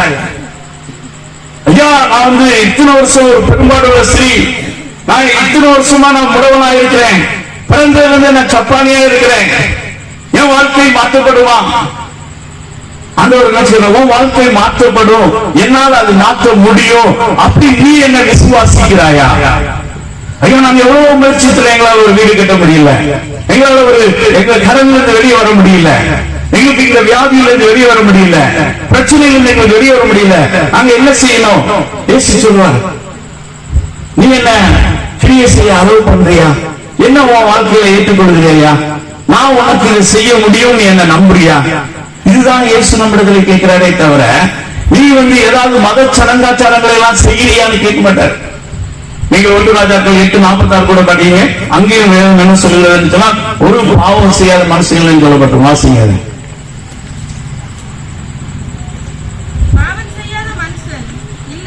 பாவம் செய்யாத மனுஷன் இல்லையே, ஆகையால் அவர்கள் உமக்கு விரோதமாய் பாவம் செய்து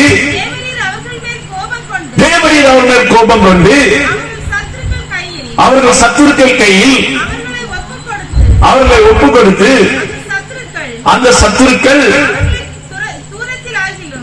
தூரத்திலாயிலும் சமீபத்திலாயிலும் கொண்டு போகும்போது அவர்கள் சிறைப்பட்டு போயிருக்கிற தேசத்திலே தங்களில் உணர்வடைந்து மனம் திரும்பி, நாங்கள் பாவம் செய்து அக்கிரமம் பண்ணி துன்மார்க்கமாய் நடந்தோம் என்று தங்கள் சிறையிருப்பான தேசத்திலே உண்மை நோக்கி வேண்டுதல் செய்தால் தங்கள் சத்துருவின் தேசத்திலே தங்கள் முழு பாருங்க, அது போயிட்டே இருக்கும். அங்க என்ன சொல்ல வர்றாருன்னா, அவங்க பாவம் செய்து அவங்க அப்படி போய் ஒரு சிறைக்குள்ள இருக்கிறாங்க. நீங்க ஒருவேளை நம்ம வாழ்க்கையில நம்ம செய்த சில பாவங்கள் கூட இருக்கலாம். அதனால நமக்கு சில சிறை இருப்புகள் மாதிரி இருந்தாலும் அவன் சொல்றான், ஒரு பாவம் செய்யாதவன் ஒருத்தனை இல்லையா ஆண்டவரே, அதனால இந்த ஜனங்கள் சிறைப்பட்டு போன தேசத்திலிருந்து அவங்க உணவுக்கு கூப்பிட்டா நீங்க அவங்களுக்கு என்ன செய்யணும், இறங்கி விடுதலை பண்ணணும் அப்படின்னு அவன் ஜெபம் பண்றான். யாரு? சாலோமன் ஜெபம் பண்றான். அந்த காலத்துல ஆக்சுவலா இயேசு கிறிஸ்துக்கு முன்னாடி மனிதனுடைய வாழ்க்கையில நன்மைகள் நடைபெறாம இருக்கிறதுக்கு காரணம் என்னன்னு சொன்னால், பாவம் ஒரு தடையாக தான் இருந்தது. பாவம் ஒரு தடை. அதனாலதான் பாவம் தேவனை அவங்களுக்காக உதவி செய்வதற்கு முடியாதபடிக்கு தடுத்தது. ஏசாயா தீர்க்கதரிசி புத்தகம் 59ஆம் அதிகாரம் 2ஆம் வசனத்தை நீங்க வாசிங்க. ஏசாயா 59:2 தான் வாசிங்க. உங்கள் அக்கிரமங்களே உங்களுக்கும் உங்கள் தேவனுக்கு நடுவாக பிரிவினை உண்டாக்குறது. உங்கள் பாவங்களே அவர் உங்களுக்கு செவி கொடாதபடிக்கு அவருடைய முகத்தை உங்களுக்கு மறைக்கிறது. ஏனென்றால் பாருங்க, அங்க நீங்க என்னென்ன பாவம் செய்வீங்க அங்க திரும்ப லிஸ்ட் போகுது. ஆண்டவர் சொல்றாரு, கேட்க கூடாதபடிக்கு என் செவி மந்தமாகவில்லை, ரட்சிக்க கூடாதபடிக்கு என் கை குறுகி போகவில்லை. ஆனா உங்களுடைய பாவங்கள் அக்கிரமங்கள் தான் எனக்கு உங்களை உதவி செய்ய விடாம தடுக்குது அப்படின்னு சொல்றாரு. எங்க சொல்றாரு? இது ஏசாயா தீர்க்கதரிசி மூலமா சொல்றாரு. இப்போ இந்த வசனம் இன்றைக்கு நமக்கு அப்ளிகபிளா, நமக்கு இது உண்டா, இது நமக்கு இருக்கக்கூடிய விஷயமா அப்படின்னு சொல்லி நீங்க பாத்தீங்கன்னா, ஏசாயா 55:53 சொல்றாரு, நமக்கு சமாதானத்தை உண்டு பண்ண ஆக்கினை அவர் மேல் வந்தது. பாருங்க, நம்முடைய மீறுதல் நிமித்தம் வாசிங்க. ஏசாயா 53 அந்த வசனத்தை வாசிங்க. எத்தனை வசனம்? 53:5 வாசிங்க. நம்முடைய மீறுதல் நிமித்தம் அவர் காயப்பட்டு நம்முடைய அக்கிரமங்கள் நிமித்தம் அவர் நொறுக்கப்பட்டார். நமக்கு சமாதானத்தை உண்டு பண்ணும் ஆக்கினை அவர் மேல் வந்தது. அவருடைய தழும்புகளால் குணமாகிறோம். இது தீர்க்கதரிசிகளின் புஸ்தகத்துல பழைய ஏற்பாட்டுல இஸ்ரவேல் ஜனங்களுக்கு அவங்களுக்கு ஆண்டவர் உதவி செய்ய முடியாதபடிக்கு அவருக்கு செவி மந்தமாகவில்லை, அவருடைய கை குறுகி போகவில்லை. ஆனா அவங்களுடைய பாவம் தடையாக இருந்தது. இந்த பாவ சுவர் ஒன்று இருந்ததுனால அவங்களால என்ன பண்ண முடியலன்னா ஆண்டவரிடத்திலிருந்து நன்மையை பெற முடியல.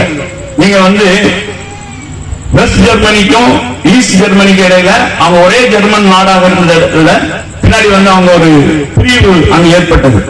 வெஸ்ட் ஜெர்மனி சுயாதீன நாடாக இருந்தது, ஈஸ்ட் ஜெர்மனி கம்யூனிஸ்ட் நாடாக மாறினது. அப்ப அவங்களுக்கு நடுவுல மிகப்பெரிய ஒரு பெர்லின் வால் என்று சொல்லி ஒரு சுவரை கட்டிட்டாங்க. சுவரை கட்டினதுனால இங்க ஒரு சிலருடைய சொந்தக்காரங்க அந்த பக்கம் மாட்டிட்டாங்க, ஒரு சிலருடைய சொந்தக்காரங்க இந்த பக்கம் மாட்டிட்டாங்க. அந்த சுவர் கட்டப்பட்டிருக்கிறதுனால இங்கிருந்து யாரும் அங்க போக முடியாது, அங்கிருந்து யாரும் இங்க வர முடியாது. அந்த சுவர் பல ஆண்டுகளாக இருந்தது. ஆனா சமீபத்தில் சில ஆண்டுகளுக்கு முன்னாடி திரும்பவும் அந்த German east Germany west Germany சேரும்போது அவங்க ஒன்றிணைந்தாங்க. அந்த பெர்லின் வாலை அடிச்சு நொறுக்கி காலி பண்ணாங்க. ஹல்லேலூயா. இதே போல மனுஷன் பாவம் செய்ததுனால அவன் தேவனை விட்டு தூரமாக போய் அந்த சுவர் எழுப்பப்பட்டு விட்டது. பாவ சுவர் எழுப்பப்பட்டு விட்டது. இந்த பாவ சுவர்னால நம்மளால ரீச் பண்ண முடியல. இந்த பாவ சுவர் தான் மதவாதிகளுக்கு ரொம்ப சாதகமா மாறிவிட்டது. எல்லா மதத்துக்கும் மக்களுக்கு பாவம் இருக்குது நடுவுல, அதனால என்ன செய்ய முடியாது, இவங்க கடவுளை ரீச் பண்ண முடியாது. இவங்க கடவுளை ரீச் பண்ணணும்னா நீ இதை செய்யணும், இதை பண்ணணும் அப்படின்னு நம்ம இவங்களை சொல்லிட்டோம்னா இவங்க இதை செய்து கொண்டே இருப்பாங்க.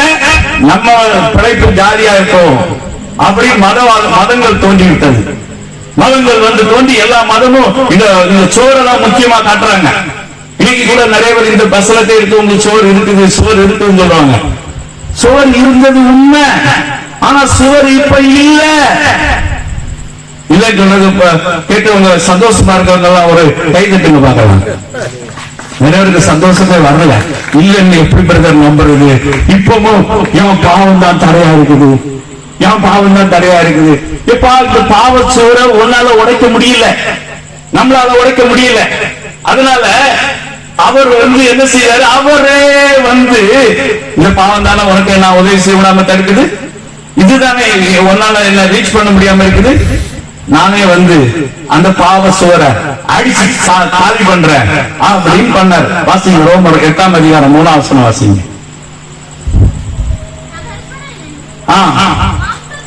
மாம்சத்தினாலே பலவீனமாயிருந்த நியாய பிரமாணம் செய்யக்கூடாததை தேவனே செய்யும்படி தம்முடைய குமாரனை பாவ மாம்சத்தின் சாயலிலே பாவத்தை போக்கும் பலியாக ஆதி மாம்சத்திலே பாவத்தை ஆக்கினைக்குள்ளாக தீர்த்தார். ஒரு அல்லேலூயா சொல்லுங்க பார்க்கலாம்.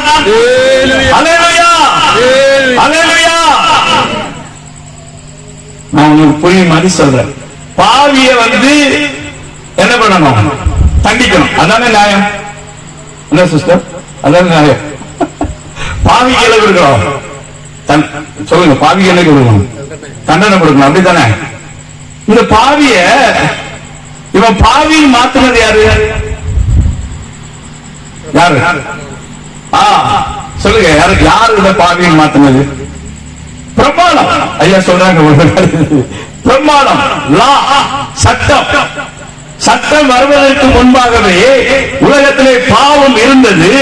ஆனால் பாவம் பாவமாக எண்ணப்படவில்லை. சொல்ல புரியுதா? அதாவது உங்களுக்கு புரியும் மாதிரி சொல்றேன். பைக்ல ஹெல்மெட் போடாட்டா அது குற்றம் அப்படின்னு ஒரு சட்டம் வரும்போது போலீஸ்காரங்களுக்கு எல்லாம் வேட்டை அதிகமா இருக்கும். என்னன்னா நம்ம தான் போட மாட்டாங்களா ஹெல்மெட். ஹெல்மெட் போடாம வண்டியில போக அவங்க தகான்னு படிப்பாங்க. உங்களுக்கு நீங்க இவ்வளவு ஃபைன் கட்டணும், இல்லைன்னா ஜெயிலுக்கு போகணும், என்ன பண்றதுன்னு கேட்பாங்க. இவங்க ஃபைன் கட்டுவாங்க. சிலர் காசு கொடுத்துட்டு எஸ்கேப் ஆகி போவாங்க. அது அப்போ அது ஒரு வழி. அப்போ ஒரு சிலர் கோர்ட்டுக்கு போய் கேட்டாங்க, எங்களுக்கு ஹெல்மெட் போடுறது பிரச்சனை, ஹெல்மெட் போட்டா தலை வியர்க்குது, அதனால எங்களுக்கு ஜலதோஷம், எங்களுக்கு தலைவந்தனை வருது, அதனால நாங்க ஹெல்மெட் போட முடியாது, இதை கட்டாயமாக்க கூடாது அப்படின்னு கேட்பாங்க. உடனே அரசாங்கம் உடனே சட்டத்தை எடுத்துட்டு இருந்துச்சுன்னா ஹெல்மெட் விருப்பப்பட்டவங்க போடுங்கப்பா அப்படின்னு சொல்லுவாங்க. இப்போ ஹெல்மெட் போடாம போனா நம்ம போலீஸ்காரர் நம்மளை பார்த்தாரு, அவரும் நம்மளை பிடிக்க மாட்டாரு. நம்ம அவருக்கு போய் ஐயா டாட்டா அப்படி சொல்லிட்டு போலாம். ஏன்? இப்ப இல்ல, சட்டம் இல்ல. இப்போ ஹெல்மெட் போடலன்னு சொல்லிட்டு ஒரு 1000 பேரை பிடிச்சிட்டு இவங்களை ஃபைன் போடணும், எங்களை ஜெயில போடணும் போட்டு நிறுத்தி இருக்கு. அப்படியா? ஜட்ஜி கேட்கிறாரு, அப்படியா எங்களை எல்லாம் தண்டிக்கணுமா? சரிப்பா, என்ன ரீசன்? ஹெல்மெட் போடாட்டா தப்புன்னு சொல்லிட்டு ஒரு சட்டம் இருக்குது ஐயா. அந்த சட்டத்தின்படி இவங்கெல்லாம் குற்றவாளிகள் அப்படின்னு சொன்னா இந்த குற்றவாளிகளை என்ன பண்ணணும்? ஜெயில போடணும், இல்லைன்னா அவங்க ஃபைன் போடணும், அவங்கள்ட்ட பைக்கை புடுங்கணும், ஏதாவது ஒண்ணு பண்ணணும். இப்ப ஜட்ஜி சொல்றாரு, அந்த சட்டத்தை மாத்திருங்களா, அத சட்டத்தை மாத்திருங்கள. இப்போ பாவம் செய்வது இந்த பக்கம் இருக்கிறான், இந்த பாவிய ஆக்கினைக்குள்ளாக தீர்க்கணும். இப்ப என்ன பண்ணிட்டாருன்னா அந்த சட்டத்தை ஆக்கினைக்குள்ளாக தீர்த்து பாவியை நீதிமான் என்று வெளியே விட்டுட்டாரு. ஒரு அல்லேலூயா சொல்லுங்க பார்க்கலாம். புரிஞ்சா அல்லேலூயா சொல்லுங்க. அல்லேலூயா. புரிஞ்சவங்க அல்லேலூயா சொல்லுங்க பார்க்கலாம். அல்லேலூயா. இயேசு கிறிஸ்து மூலம் நமக்கு கிடைத்த சாட்சியம் அது. அல்லேலூயா. அவர் நமக்கு விரோதமாக இருந்த சட்ட திட்டங்களை சிலுவையிலே அவர் கிழித்தெறிந்தார். கொலோசியர் 2ஆம் அதிகாரம் 13-14 வாசிங்க.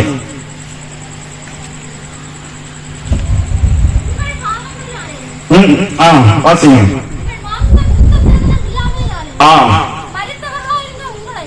கொலோசியர் 2:13-14 எது வாசிக்கிறீங்க? 14 வாசிங்க சீக்கிரம்.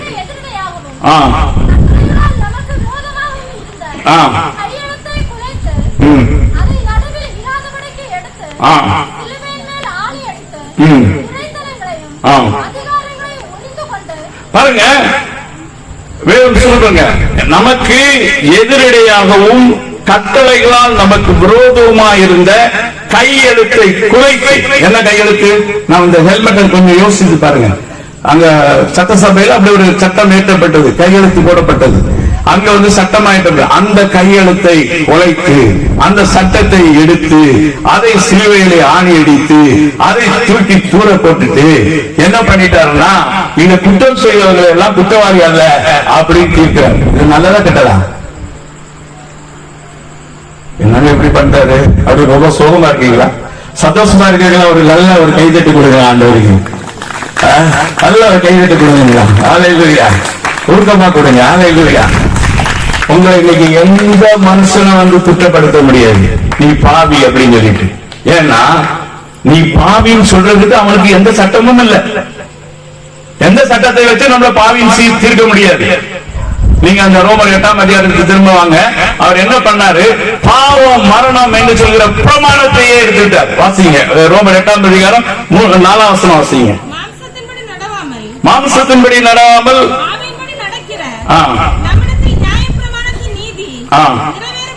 நிறைவேறும்படிக்கு அப்படி செய்தார்.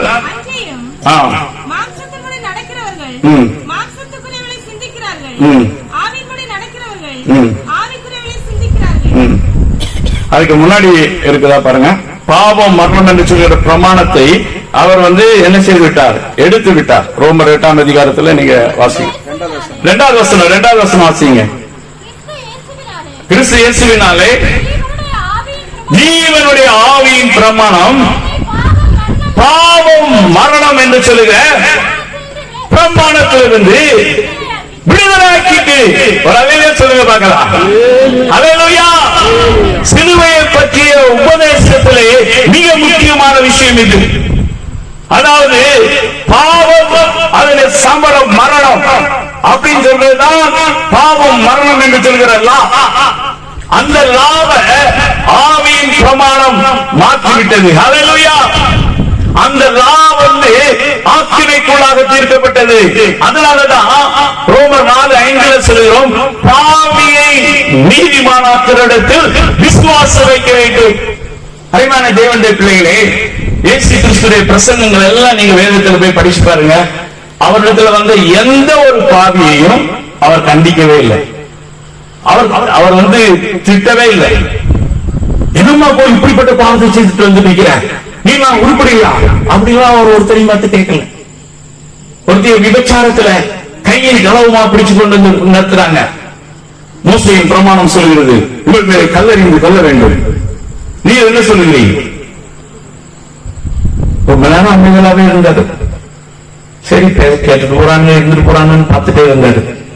பேசாமலே இருந்தாரு. விடவே மாட்டேன்றாங்க. என்ன சொல்லுது? கல்லறிந்து கொள்ள சொல்லுறா இல்லையா? அவர் சொன்னாரு, ஏப்பா உங்களோட பாவமே செய்யாதவன் முதல் கல்லை எறிங்கப்பா அப்படின்னு சொல்லிட்டு அவரு பசம புரிஞ்சிருந்து தரையில் எழுதிட்டு இருந்தார். கொஞ்ச நாள் நிமிர்ந்து பாக்குறாரு, ஒரு கூட்டத்தையும் காணோம். பெரியவர் முதல் சிறியவர் வரைக்கும் போயிட்டான். அங்கு இருந்தவர் பரிசுத்த தேவாதி தேவன். அவருடைய பிரசன்னம் அவனுக்குள்ள அவருடைய பாவம் என்னது அவனுக்கு உணர்த்துச்சு. அவன் மனசாட்சியில சுத்தப்பட்டான். ஐயோ நம்மளே எவ்வளவு பெரிய பாவி, இவரை பிடிச்சு கொண்டு வந்து விட்டுருக்கவே அப்படின்னு சொல்லிட்டு எல்லாம் ஓடிட்டான். இவர் பாக்குறாரு, அவர் இவர் பட்டதை அளிக்கிறாரு. இவருக்கு நினைச்சா அவளை ஆக்கினைக்குள்ளாக தீர்த்திருக்கலாம். அவர் சொல்லாரு, ஏமா நானும் உன்னை ஆக்கினைக்குள்ளாக தீர்க்கவில்லை. நான் என்ன செய்றேன், இனி என்ன செய்யாத, பாவம் செய்யாத, இனி பாவம் செய்யாது. இயேசு கிறிஸ்து பாவம் செய்யறதுக்கு சீட்டு கொடுக்கிறவர் இல்ல, அப்படி தப்பா நினைச்சிடாருங்க. அவர் வந்து அவரை போல பரிசுத்தவானாய் நம்மை மாற்றும்படி நமக்கு கிருபையை அள்ளி கொடுக்கிறார். ஹல்லேலூயா. நம்மை பரிசுத்தவானாய், மாசத்தவனாய், குற்றமற்றவனாய் நிறுத்தும்படிக்கு அவரே நமக்காக அவர் பலியானார். பாருங்க, இயேசு கிறிஸ்து இந்த உலகத்துல இருக்கும்போது பரிசேயர் இன்னைக்கு பாத்தீங்க, நிறைய ஊழியக்காரர்கள் அந்த வெளியில டிரெஸ் போட்டிருக்கவங்க, மேடையில வந்து பேசிட்டு போறவங்க, இவங்களெல்லாம் பார்த்தா நிறைய பேர் பயந்து பாவிகள்லாம் ஓடிடுவாங்க. பாவிகள் எல்லாம் தலைதறிக்க ஓடிடுவான். ஏதாவது தப்பு நம்ம பார்த்தா பாவம் செய்யறாங்க அப்படின்னு சொல்லி திட்டிடுவாங்க அப்படின்னு சொல்லிட்டு அவன் பயந்து ஓடிடுவான். ஆனா இயேசு கிறிஸ்து பிரசங்கம் பண்ணுனா யார் வந்து ரொம்ப பிரசங்கம் கேட்டாங்க அப்படின்னு சொல்லி பாத்தீங்கன்னா வாசிங்க. லூக்கான சுவிசேஷம் 15 அதிகாரம் 1-2 வசனங்களை வாசிங்க. இயேசு பிரசங்கத்தை யார் அதிகம் கேட்டாங்கன்னு இருக்கும்?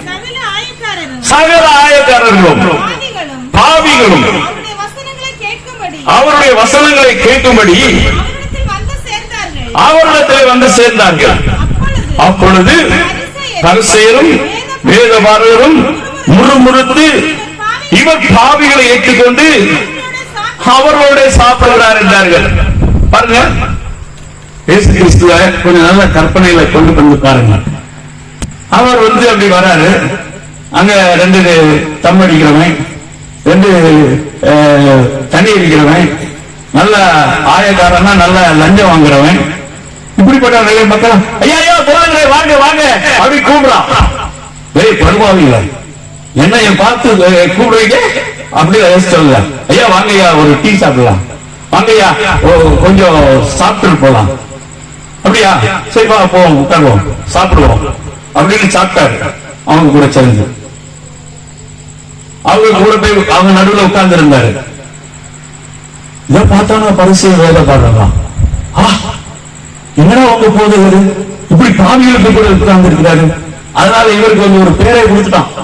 என்ன பேரு கொடுத்தான்னு பாருங்க. மத்தேயு சுவிசேஷம் 11 அதிகாரத்துல இயேசுவை போய் என்ன சொன்னாங்கன்னு சொல்லிட்டு சொல்லப்படும். 11:19 வாசிங்க. இயேசுக்கு என்ன பேர் கொடுத்தாங்க? மனுஷகுமாரன் போஜனபானம் பண்ணுகிறவராய், இதோ போஜன பிரியனும் மதுபான பிரியனும் பிரியமான மனுஷன் ஆயக்காரர்களுக்கும் பாவிகளுக்கும் சிநேகிதர் என்கிறார்கள்.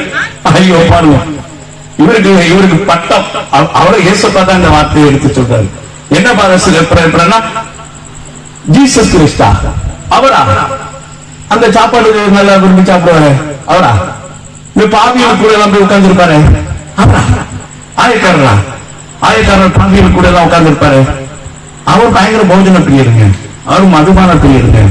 அவர் வந்து அவருக்கு ஃப்ரெண்ட் எல்லாம் யாரு? இந்த சகை வரியெல்லாம் கலெக்ட் பண்றானே இந்த மாதிரிப்பட்ட ஆளுகள் நம்ம எல்லாம் வெறுத்து தள்ளுறோம்ல, இந்த மக்கள் எல்லாம் தான் அவருக்கு ஃப்ரெண்டு. அவருக்கு பசங்களை யார் அதிகம் கேட்க வராங்க போய் பாருங்க. எல்லா கோஷ்டிகளும் தான் அங்க வராங்க கேட்கறதுக்கு. எப்படி இருக்கும் இன்னைக்கு இருக்க மதத்துக்கு அதுக்கு ஏதாவது சம்பந்தம் இருக்கா பாருங்க. மதம் மனிதனை பாவி பாவி பாவி என்று வெளியே தள்ளுகிறது. ஆனால் பாவத்தை பாராத சுத்த கனராய் இருக்கிற தேவாதி தேவன் தன்னுடைய குமாரனை பாவ மாம்ச சாயலை அனுப்பி பாவத்தை ஆக்கினைக்குள்ளாக தீர்த்து பாவத்துக்கு ஒரு முடிவு கட்டினார். அதுதான் சிலுவை வரும். அதுதான் சிலுவை. சிலுவையை இயேசு நமக்காக செய்து முடித்தது என்னவென்று சொன்னார்? பாவத்தை ஆக்கினைக்குள்ளாக தீர்த்தார். பாவியை நீதிமானாக டிக்ளேர் பண்ணினார். அருமையான தேவனுடைய பிள்ளைகளை, பாவத்துக்கு ஒரு முடிவு உண்டாக்கினார். வேதம் சொல்கிறது யோவான் 1:29 உலகத்தின் பாவத்தை சுமந்து தீர்க்கிற தேவ ஆட்டுக்குட்டி இயேசு கிறிஸ்து யார்? அருமையான சகோதரனே சகோதரியே, நீங்கள் எந்த மத பிரிவுல இருக்கலாம், கிறிஸ்தவ மதத்துல கூட இருக்கலாம், இல்லாட்ட வேற மதத்துல இருக்கலாம். உலகத்துல வந்து நம்முடைய பாவங்களுக்காக மரித்த ஒரே ஒரு தேவன் உண்டு என்று சொன்னால், தேவாதி தேவன் உண்டு என்று சொன்னால் அது ராஜாதி ராஜாவாக இருக்கிற இயேசு கிறிஸ்து மட்டுமே. இயேசு கிறிஸ்துவின் மூலம்தான் பாவ மன்னிப்பு இந்த உலகத்துக்கே வருகிறது. பாவத்துக்கான பரிகாரம் அல்ல. உன்னுடைய பாவத்துக்காக நீ இப்போது எதுவும் செய்ய வேண்டிய அவசியம் இல்லை. உன்னை நேசிக்கக்கூடிய உன்னுடைய நண்பர் என்று அழைக்கப்படுகிற இயேசு அவரை உங்களுக்கு சொல்ல விரும்புகிற ஒரு காரியம் என்னவென்று சொன்னால், சொல்லு என் ஜனத்துக்கு, I am the friend of the sinners. நான் ஜனத்தின் பாவிகளின் சிநேகிதன். I love them. அவர் பாவத்தை வெறுக்கிறார், பாவியை நேசிக்கிறார். நீ உன் வாழ்க்கையில இந்த இயேசுக்கு கொஞ்சம் இடம் கொடுத்துப்பான். இயேசு என்ற நாமத்துடைய அர்த்தமே என்னவென்று சொன்னால் தன் ஜனத்தின் பாவத்தை போக்கி அவர்களை ரட்சிப்பார். பாவத்தோடு கூட பரலோகத்தில் கொண்டு போய் சேர்க்க மாட்டார். அப்படி நான் சொல்ல வரவே இல்லை. இந்த போதுக்கு இப்படி சொல்றாரு, நல்ல தண்ணி அடிக்கலாம் சொல்றாரு போல இருக்கு, நல்ல லஞ்சம் வாங்கலாம் சொல்ற போல இருக்கு, நல்ல மனம்போல நடக்கலாம் சொல்ற. அப்படி சொல்லல. நீ தண்ணி அடிக்கிறவனா இருக்கலாம், சிகரெட் பிடிக்கிறவனா இருக்கலாம், நீ போதை பொருளுக்கு அடிமையா இருக்கலாம், நீ பலவிதமான பாவ செயலுக்கு அடிமையா இருக்கலாம். ஆனா இன்னைக்கு இயேசு நம்மிடத்துல கேட்கிறது என்னன்னா, அதெல்லாம் இருள் மகனே, அந்த இருள் உன் வாழ்க்கையை கம்பி இருக்கிறது. நான் உலகத்தில் வந்து எந்த மனுஷனை பிரகாசிப்பிக்கிற மெய்யான ஒளியா இருக்கிறேன். அல்லேலூயா. பாருங்க, நம்மகிட்ட இடது பக்கம் பாருங்க, வலது பக்கம் பாருங்க, அங்க இருக்கிற எல்லா இடங்களும் இருளாக இருக்கிறது. இந்த இடத்துல மட்டும் என்ன இருக்குது? வெளிச்சம் இருக்கு. ஏன்? என்ன காரணம்? இங்க நம்ம டியூப் லைட், பல்பு இதெல்லாம் போட்டு இங்க வெளிச்சத்தை ஏற்றி இருக்கிறோம். இங்க இப்ப இருள் வர முடியுமா? வராது. நீங்க உங்க வாழ்க்கையில் இருக்கிற வறுமை, வியாதி, சமாதானமின்மை, பிரச்சனை, புருஷ மனைவிகள் அண்டர்ஸ்டாண்டிங் இல்ல, குடும்பத்துல சமாதானம் இல்ல, வேலை சில இடத்துல சமாதானங்கள் இல்ல, உங்க வாழ்க்கையில வியாதிகள், வறுமைகள், பிரச்சனைகள், காயங்கள், பல நெருக்கங்கள் என்ன காணப்பட்டாலும் இயேசு என்ன சொல்கிறார் சொன்னால், அருமையான பிள்ளைகளே, நான் உங்களுடைய சிநேகிதன். ஹல்லேலூயா. உன்னுடைய பாவத்தை என்னை தடுக்க முடியாது. உன்னுடைய பாவத்தை நானே உடைச்சு போட்டேன். உன்னுடைய பாவத்துக்காக நான் பலியா இருக்கேன். நான் உனக்காக அடிக்கப்பட்டிருக்கிறேன். நான் உனக்காக நொறுக்கப்பட்டிருக்கிறேன். நான் பிதாவாகிய தேவனுக்கு சுகந்த வாசனை பலியாக என்னை ஒப்பு கொடுத்தேன். சுகந்த வாசனை பலி என்னன்னு சொல்லி நீங்க போய் பழைய ஏற்பாட்டில் படித்து பார்க்கலாம். என்ன ஆகமத்துல படிக்கலாம். சுகந்த வாசனை பலியாக எப்படி அந்த ஆடை எப்படி வெட்டணும், எப்படி சந்து சந்தா துண்டாக்கணும், எப்படி அதை கிளீன் பண்ணணும், எப்படி அதை வச்சு நெருப்புல வச்சு எரிச்சு அதை இதாக மாற்ற வேண்டும். என்ன வேண்டும்? சுட்டு சுண்ணாம்பா மாற்றிக்கணும். அது ஒண்ணுமில்லாத மாற்றிக்கணும். அதே போல எனக்காகவும் உனக்காகவும் கல்வாரி சிலுவையிலே இயேசு கிறிஸ்து தன் ஜீவனை நமக்காக தந்தார். பிதாவாகிய தேவனிடத்தில் கேட்டார், என் இனத்தின் பாவத்திற்காக நான் என்ன பண்ண வேண்டும்? என்னை நான் பலியாக தருகிறேன். முழு உலகத்தின் பாவத்திற்காக, உலகம் முழுவதும் உள்ள எல்லா மனிதனுடைய பாவத்துக்காக நான் அந்த பாவத்தை என் மேலே ஏற்றுக்கொண்டு நான் என்னை சுகந்த வாசனை பலியாக தருகிறேன். அதுதான் சிலுவை மரணம். அதுதான் சிலுவையிலே தேவன் நீதியை நிறைவேற்றினார். தேவ நீதி என்ன? நாம் எல்லாரும் பாவம் செய்து பாவியானவர்கள் கிடையாது. ரோமர் 5:19 சொல்கிறது, ஒரு மனிதனுடைய கீழ்ப்படியாமையிலே நாம் அனைவரும் பாவிகளாக்கப்பட்டோம். ஆகையினால பிதா ஆதாமாக இயேசு வந்து தன்னுடைய கீழ்ப்படிதலினால அவர் என்ன செய்தார்? சிலுவையின் மரணபடி என்னும் கீழ்ப்படிந்து அவர் நம்மை என்ன செய்தார்? நீதிமான்களாக மாற்றினார். அல்லேலூயா. நீ நிறைய பேர் கேட்கிறாங்க, இயேசுவா கடவுளா? மூணாணியில தொங்கினாரு. அப்போ பார்த்து கேட்டாரு, பிதாவே பிதாவே நீ வந்து ஏன் என்னை கைவிட்டேன்னு கேட்டாரு. அவர கடவுள், அவரா வந்து நமக்கா பலியானாரு. கடவுள் எல்லாம் அப்படி வரணும் அவசியமா? கடவுள் ஒரு வார்த்தை அப்படி சொன்னார் போதுமே, நம்ம எல்லாருமே பரிசுத்தமாயிடலாமே, நம்ம எல்லாரும் பரலோகத்தில் அப்படியே சேர்த்துக்கலாமே. நானும் நீங்களும் ஆராதிக்கிற தேவன் வானத்தையும் பூமியுடாக்க சர்வ வல்லமுள்ள தேவன்.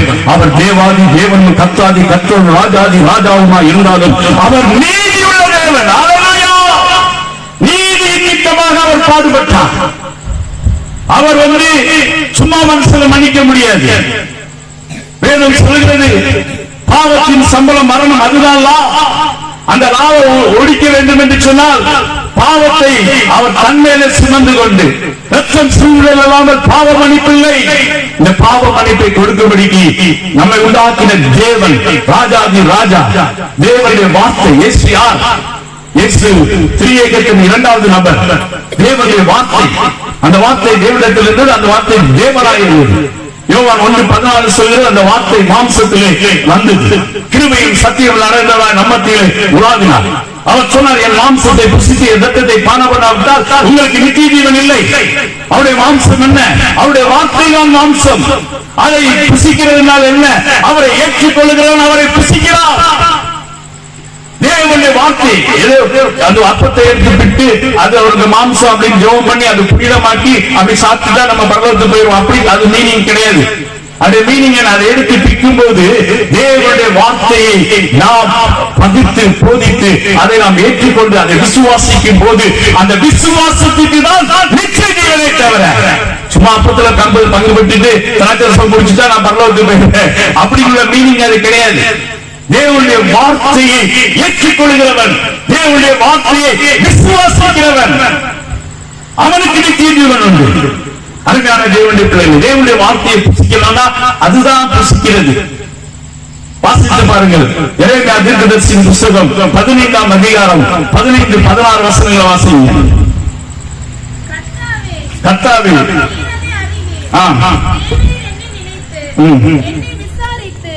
என்னை துன்பப்படுத்துகிறவர்களுக்கு என் நிமித்தம் நீதியை சரிக்கட்டும், என் நிமித்தம் நீதியை சரிக்கட்டும்,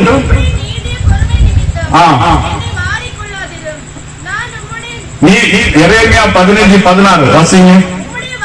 உம்முடைய வார்த்தைகள் கிடைத்தவுடனே அவைகளை உட்கொண்டே உம்முடைய வார்த்தைகள் எனக்கு சந்தோஷமும் எனக்கு இருதயத்துக்கு மகிழ்ச்சியுமா இருக்கிற அருமையான தேவனுடைய பிள்ளைகளே, தேவனுடைய வார்த்தையை நீங்கள் படிக்கும் போது உங்களுக்கு தூக்கம் வரக்கூடாது. தூக்கம் உங்களுக்கு வராத உங்களை விட்டு போகும். அது ஒரு சந்தோஷத்தையும் மகிழ்ச்சியும். தேவ புஸ்தகத்தை எந்த ஒரு மனிதன் வாசிக்கிறானோ அதை ஏற்றுக்கொள்கிறானோ அவனுடைய இருதயம் எம்மாவூர் சீசருடைய இருதயம் கொழுந்து விட்டு எரிந்தது போல அது கொழுந்து விட்டு எரியும். அல்லேலூயா. தேவனுடைய வார்த்தை அது கிடைத்து அது எனக்கு மகிழ்ச்சியை கொடுத்தது. அதை நான் உட்கொண்டேன், அதை நான் ஏற்றுக்கொண்டேன். அருமையான தேவனுடைய பிள்ளைகள், அதுதான் மாம்சத்தை புசிக்கிறதும் இரத்தத்திலே பானம் பண்ணுகிறதும்.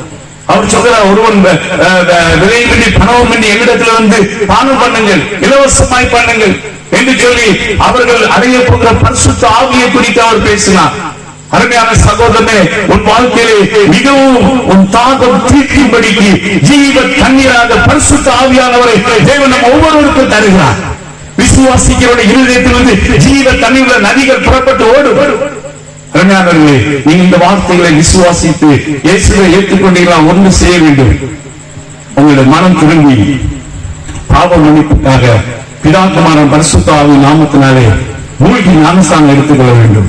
அது சடங்காசாரம் அல்ல, கிறிஸ்தவ மதத்திலே செய்கிற சடங்கு அல்ல. அது அங்கே இயேசு கிறிஸ்து நம்முடைய பாவங்களுக்காக மரித்து அடக்கம் பண்ணப்பட்டு 3ஆம் நாள் உயிரோடு கூட எழுந்தாரே, அந்த சாயலில இணைக்கிற விசுவாசத்தின் அறிக்கை. கிரியை இல்லாத விசுவாசம் சத்ததா இருக்கிறது.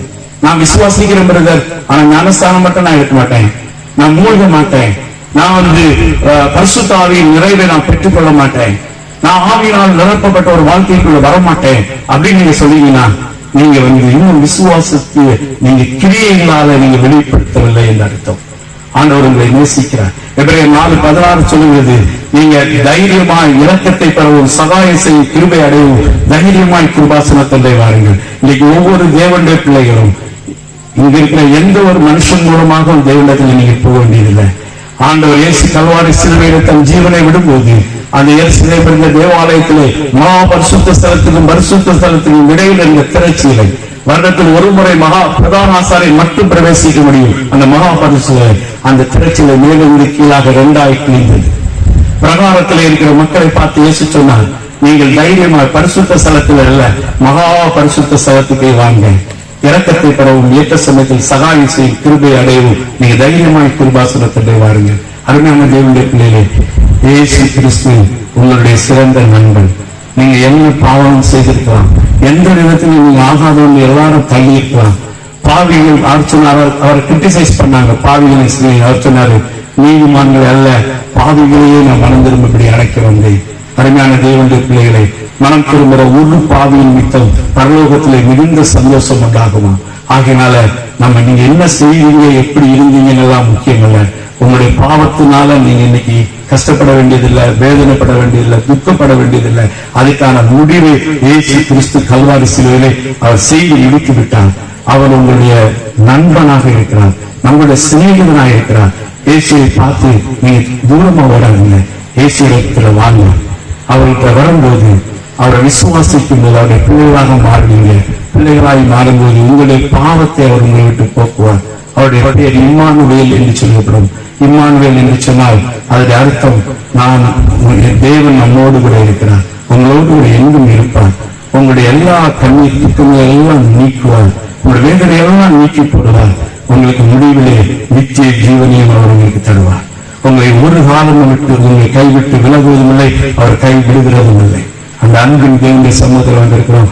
நல்ல கண்களை மூடலாம், ஜெபிக்கலாம். ஜெபிக்கும்படி எல்லாரும் இருக்கிற இடத்துல எழுந்து நிற்கிறோம். அருமையான தேவனுடைய பிள்ளைகளை, கர்த்தருடைய அன்பை நாம் அறிந்து கொள்வோம். கர்த்தருடைய எவ்வளவாய் நம்மை நேசிக்கிறார் என்பதை அறிந்து கொள்வோம். அவரை போல நம்மை நேசிக்கக்கூடிய ஒரு உலகத்தில் யாருமே கிடையாது. யாருமே கிடையாது. இதை நீங்க இன்னைக்கு விசுவாசிப்பீங்கன்னு சொன்னா நீங்க ஒருவேளை பலவீனமா இந்த இடத்துல வந்திருக்கலாம், நீங்க போகும்போது பலனாய் மாறி போக முடியும். நீங்க ஒருவேளை வியாதியோட பிரச்சனையோட நீங்க இடத்துல வந்திருக்கலாம், இது ஆண்டவரை விசுவாசிக்கிறீங்கன்னு சொன்னா இப்பொழுது உங்க சரீரத்திலிருந்து அந்த வியாதிகள் பலவீனங்கள் மாறி போகிறத நீங்க பார்க்க முடியும். தேவன் தன்னுடைய ஒரே பேரான தன்னுடைய குமாரனையே நமக்காய் கொடுத்தவர். அவரோடு கூட மற்ற எல்லா நன்மையையும் நமக்கு அருளாதிருப்பது எப்படி? குமாரனையே நமக்காக கொடுத்திருக்கிறார். தன்னுடைய சொந்த குமாரனை நமக்காக தந்திருக்கிறார். அவரை தந்து நம்மளத்துல இவ்வளவாய் அன்பு கொண்டார். எப்போ வேறு சொன்ன ரோமர் 5:8 நாம் பாவிகளாய் இருக்கும்போது குறித்த காலத்தில் கிறிஸ்து நமக்காக மரித்தார். ரோமர் 5:10 சொல்கிறது, நாம் தேவனுக்கு சத்துருக்களாய் இருக்கும்போது தேவனை தன்னுடைய குமாரன் மரணத்தின் மூலம் நம்மை அவரோடு கூட ஒப்புரவாக்கிட்டார். அருமையான சகோதரனே சகோதரியே, உன்னுடைய பாவம் இன்றைக்கு ஒரு காரணம் அல்ல.